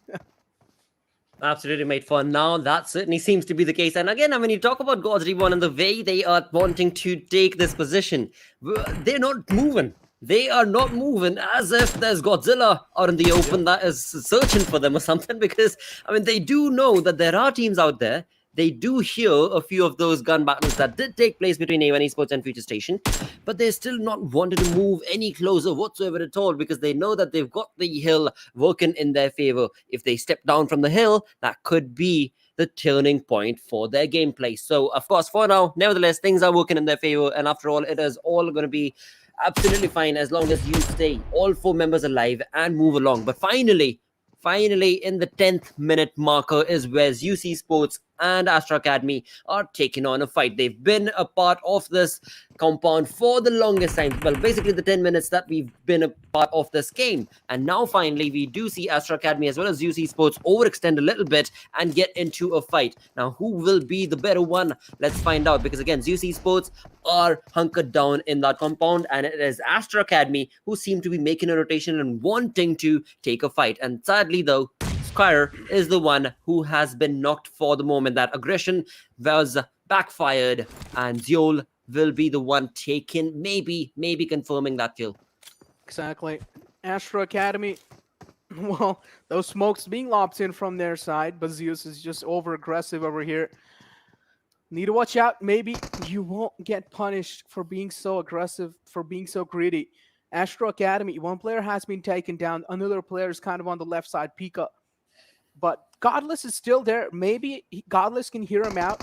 Godless does. If Godless finds out where Pika is, it's pretty much Astra Academy's strategy has been broken down without any doubt. Like, it's pretty much their strategy has been just revealed to the side of Zeus, which is the Mongolian team. While we still have some teams fighting out here and there, Deadeyes as well, kind of punishing out Astra. And it seems like Astra are getting third party from their backlines as well. One player has been taken down from Astra Academy, and it seems like this might just be their end. Oh no, that is not good. That is so not good. Action and Pika are the only 2 surviving members, and that is just an all-out war thanks to DE stepping in. With that, Astra Academy were able to at least get that 1 kill towards the side of Zeus Esports, and none other than Godless was knocked and killed. So they do have that 1 point, but apart from that, this fight has certainly gone into a complete disarray for the side of Astra Academy. As they were looking in control, as they were creating some opportunities, DE stepped in at the perfect moment and just obliterated pretty much their positioning in this fight. Now it is going to be Zeus 3-man squad going against a 2-man army of Astra. Exactly, a 3-man squad going against a 2-man army. Interesting fight, interesting battle over here, and 1 man from Astra Academy has that detrimental DBS as well. We do know how much it decimates and shreds out enemies. So you want to watch out before you're stepping right into the crosshairs of that DBS all over or all the time. Action. A little warning shots given away, and seems like Zeus are going to be backing out from that situation. And take a look at the crossfire being set up from the side of Astra Academy as well. They do know if they go all the way top on the terrace, they might just get punished or third party by any other squad. I don't really know the way Action is challenging the fight. I'm kind of cautious. I'm kind of feeling anxious by watching the way Action is challenging this entire fight. The way he is proven out inside this fight, it's like he's the hero for Astra Academy. Yep. Wait for it, because we've got DE in the house as well. All of this was happening, but along with the vicinity came in DE, and DE is the one that's going to be gunning down all of these lads and all of these players. Boy, oh boy, Zeol is down, the play is down, they've been sent back into the lobby, and DE, Deadeyes Guys, are the ones that will step up and take this glorious moment and the compound to be theirs, because what a perfect play. It is in the center of the zone, and pretty much the center of the zone and the circle, looking pretty comfortable. Above them is going to be Futurestation, and this fight just does not want to stop. DE steps in, get those kills, but now it is Futurestation that they have to take another fight to be able to retain the compound that they just won. Bootcamp, of course, a hot area in the map. Always fights happening there. And wow, just a little peek, and Deadeyes almost cut his head off. We'll see why not going to be happy after that one. His helmet is almost busted out as well. He might need a new one, and yes, there is one inside the house. So for now, it's looking pretty comfortable and good. But such kind of mistakes, I don't really know if it's a good choice, peeking back again. Exactly, from the same spot peeking again and again is certainly not the way to go. And that is something, well, C-Wine learned a little late. But nevertheless, it's absolutely fine because when it comes to the damage that he was able to take away from that, it is looking pretty good. His vest is looking good, his helmet is looking A-okay because it's a level 1 helmet that he's just changed to, I believe. But overall, he is going to be able to walk away from that position and will be going back to his teammates. So, leaves DE all by themselves at the edge of that zone. But as they move on along, let's have a look at the center where we have A1 Esports 3-man squad that is going to be so close to God's Reborn, and on top of them is going to be T2K making a rotation towards this compound that A1 is hunkered in. Exactly. T2K. It seems like finally a little tingle has started tingling their feet, and it seems like they want to challenge some fights over here and there. It does make sense. TDK isn't really able to show up themselves inside this this day. And now TDK seems like they've finally woken up and they want to do something in the game as well. Maybe to get their name up on those leaderboards. God's Reborn. A1 Esports has pretty much a rough idea that there is someone on top of the hill. So the way these lads are playing, these lads are not really giving away any kind of peaks. And this is kind of a mature gameplay shown from the side of A1 Esports. Not really being over-aggressive, not really being kind of like over-curious who there is, maybe trying to find out a knock. Instead, go for the safer play. That is true, and that is going to be really crucial for this team because A1 Esports needs these points. There's no two ways about it. And to take these points, they have to be consistent. They have to hold their ground. They have to be safe. And what better way to keep yourself safe in the map of Sanhok? Well, find a compound and hunker it down. Call it your own. No matter what you have to do, do not let any other team get close to that compound. And that's what A1 Esports is working towards as of now. But on the back lines, we see a green team pushing on along right here, which is probably going to be God's Reborn. And God's Reborn, yes, have already started taking some fight as well. Exactly. They've finally started taking some fights here and there. A1 Esports, well, still playing pretty safe. It seems like they're home quarantine for now, not really stepping out there. Do you know? Well, it's just danger lurking around. You want to make sure you're staying inside the house. Use as much as safety as possible. Venom Legends as well seems like finally they're taking a little bit of shots here and there. One player is falling down low, and he needs to get back up though. Void is not really looking good. Seems like his health is not really looking good. HP bar degrading down, and we do know what that means. That means hell is about to break loose somewhere. 17 minutes into the game, 10 teams remain. This is looking real good for so many of these teams. A1 Esports, a 3-man squad, is in front of God's Reborn right about now. On the back end, of course, there's going to be T2K as they move on along and get into the zone. But as they do so, Venom Legend are doing the exact same thing. And Venom Legend, not only do they know the information that they just got based on T2K's rotation, but they are going to be looking on towards the far end of this zone as well, because that's where they want to be. But Deadeyes on the other tangent is exactly there where Venom could maybe be making that rotation towards it. At least for now, that's what it looks like. And yes is the answer, where we do see Hungry Box Sifuso taking this perfect rotation, but Rafat is walking straight towards them. He's walking straight towards them. Well, still A1 Esports, well, it's having a great time in the houses, partying it out, and seems like even our observers kind of enjoying spectating A1 Esports, you know. They're having a great time spectating A1 Esports since a long time. Well, damages are being ticked here and there. A lot of teams are taking a little bit of damage as the circle is shrinking down. So they will need to be a little cautious. But again, when the circle is shrinking down this late in the game, you still have 10 teams alive. So third parties and damage and kills will be flying away in any position. God's Reborn going head-to-head against the players of Venom Legends as well. One player has been knocked out. And it seems like up till now in that fight, Venom Legends is looking absolutely dominating. We'll take a look at this. Wake up from the side of TDK. James sees quite a lot of damage in that fight as well. A1 Esports trying their best to retaliate back in style, but seems like one player has been taken down. The other one is down to such low HP as well. Nades lopped in from their side. Those nades are probably going to be getting the knock as well. And yes, those knocks are there on point. Now it's just down to Sinister. What is he going to be able to pull off? It's a 1-on-4 clutch. Is he going to be able to do much in such kind of situations? Well, left all by himself, this is not looking like a fight Sinister would want to be a part of, but eventually what can he do? He has been rushed into this one thanks to T2K's perfect approach towards this compound, and in doing so, T2K have already lost 3, well, not lost actually, but they were down low and knocked. That was 2 of their players, but once again, what a perfect play this was from Sinister. That one perfect Molotov has resulted in the entirety of T2K going down. Sinister holding the compound for A1 Esports. Beautiful turn of events indeed. But now, again, this is looking not so favorable for Sinister because he is all by himself and a lot of information has been given away, which will result in how will he be wanting to approach this final few circles. We've been brought down to 9 teams remaining. God's Reborn again, they have played this game very passively and now are going to be rushed in towards a fight against Venom Legends from the looks of it.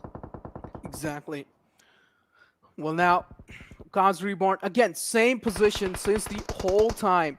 God's Reborn haven't moved a muscle. Well, now it seems like A1 Esports finally spotted out. Sinister taken down. That 1v4 from that man was an iconic moment.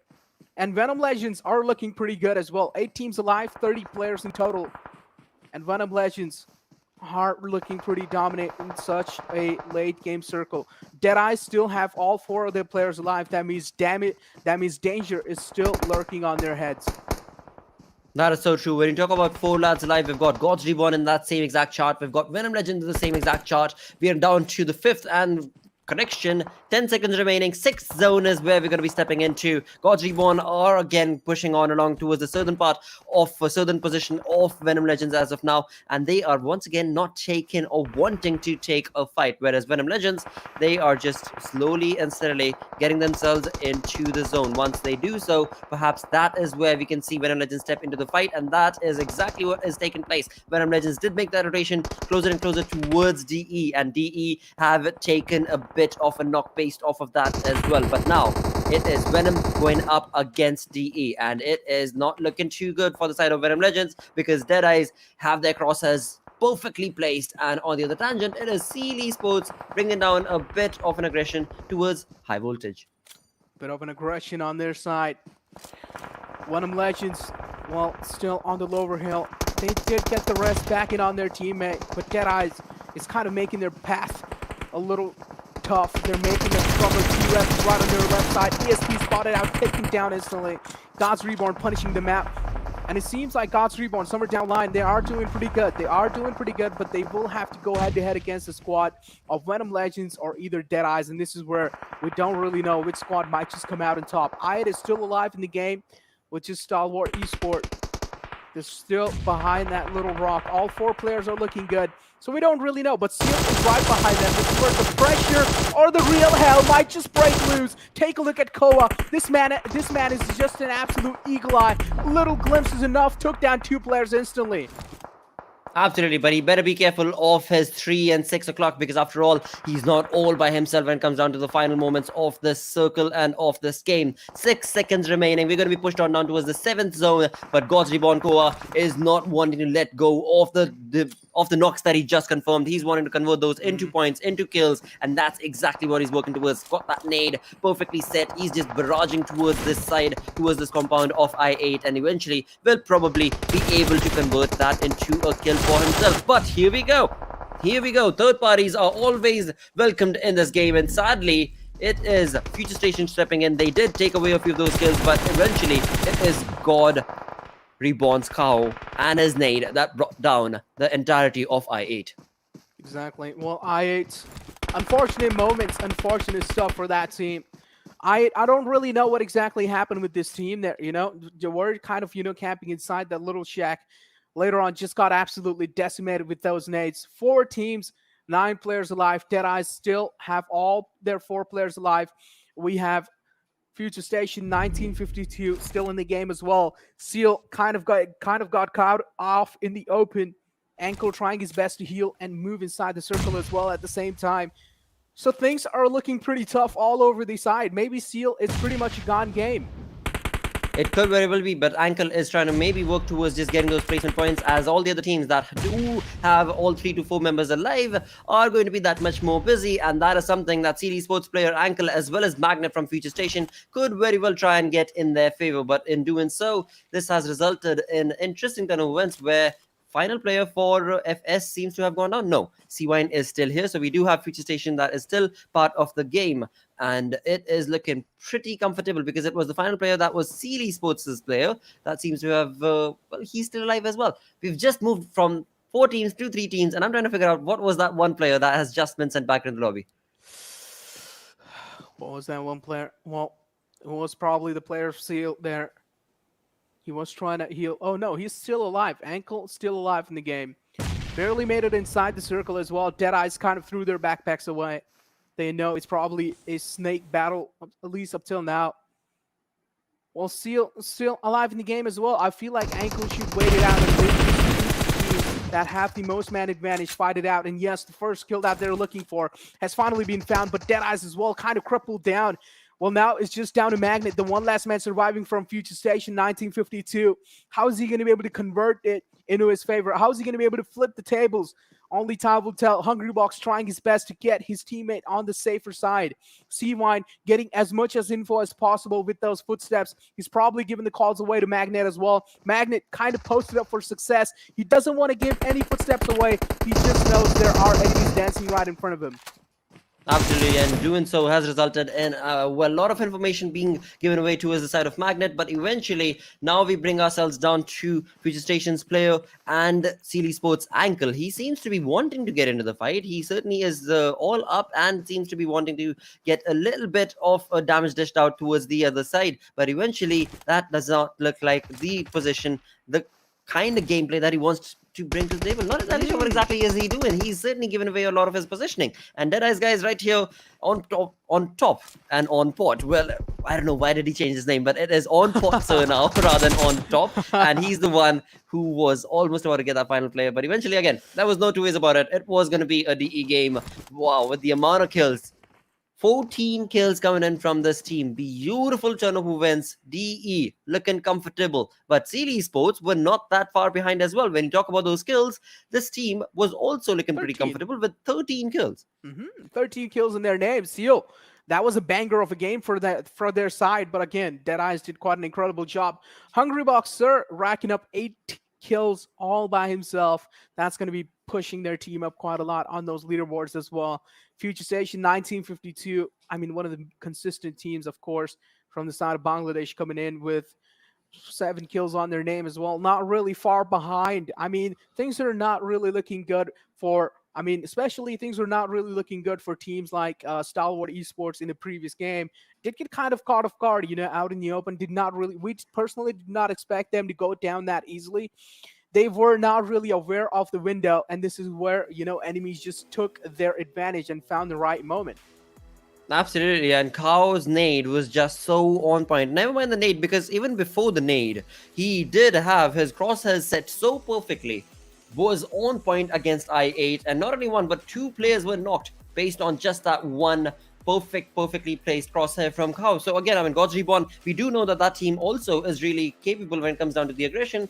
But again, just interesting turnover events. He was able to get some decent points from that fight. Eventually, we shall see when it comes to the overall ranking where, or rather, how many points did that team of God's Reborn end up walking away with. But the approach that we saw in the final circle was just incredible, was just perfect, because DE, we had Zeus Esports in the compound, we had Astra in the compound. That is where the entire barrage of DE started, and kill after kill after kill, they walk away with so many kills from this game.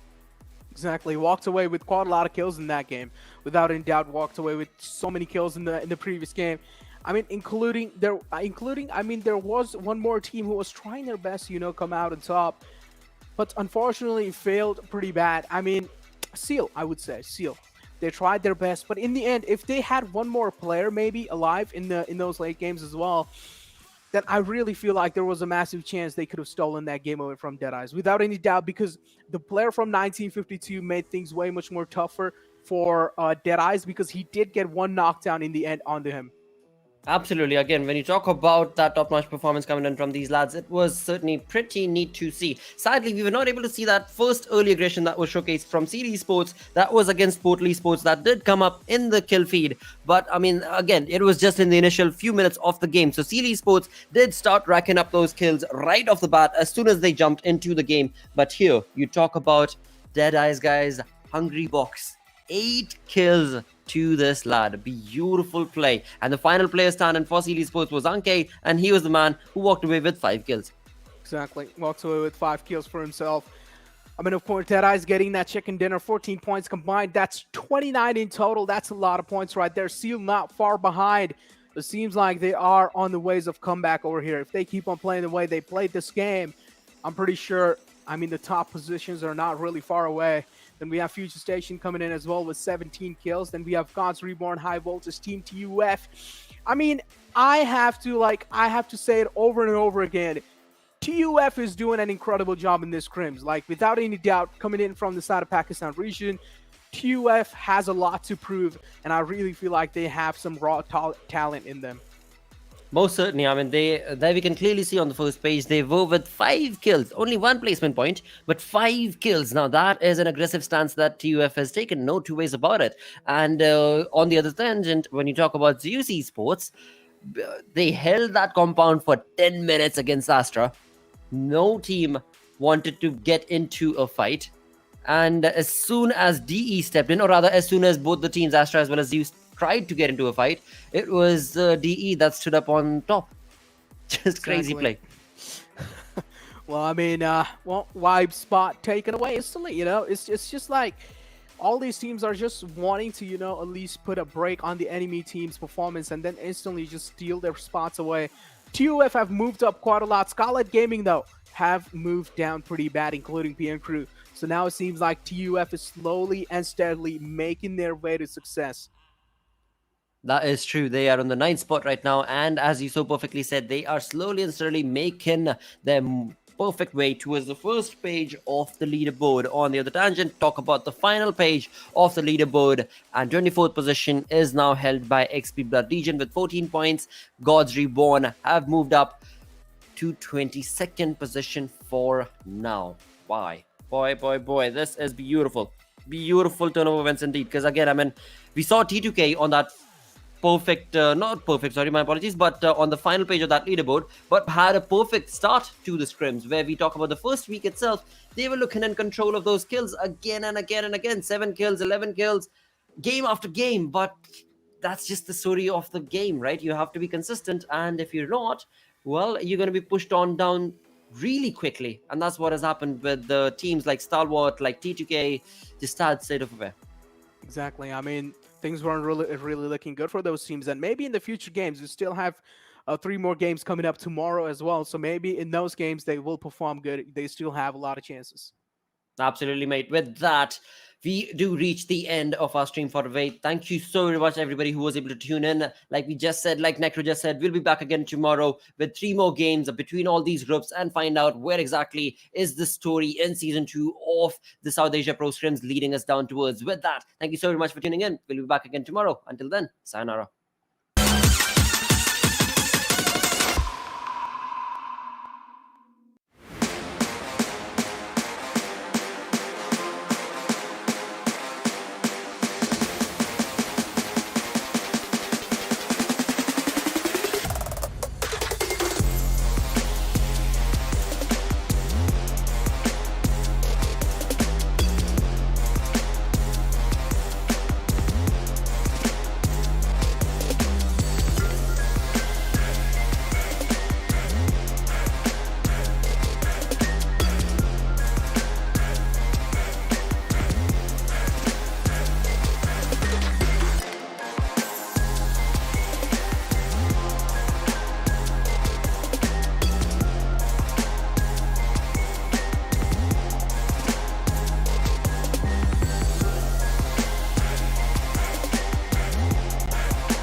Let's get it.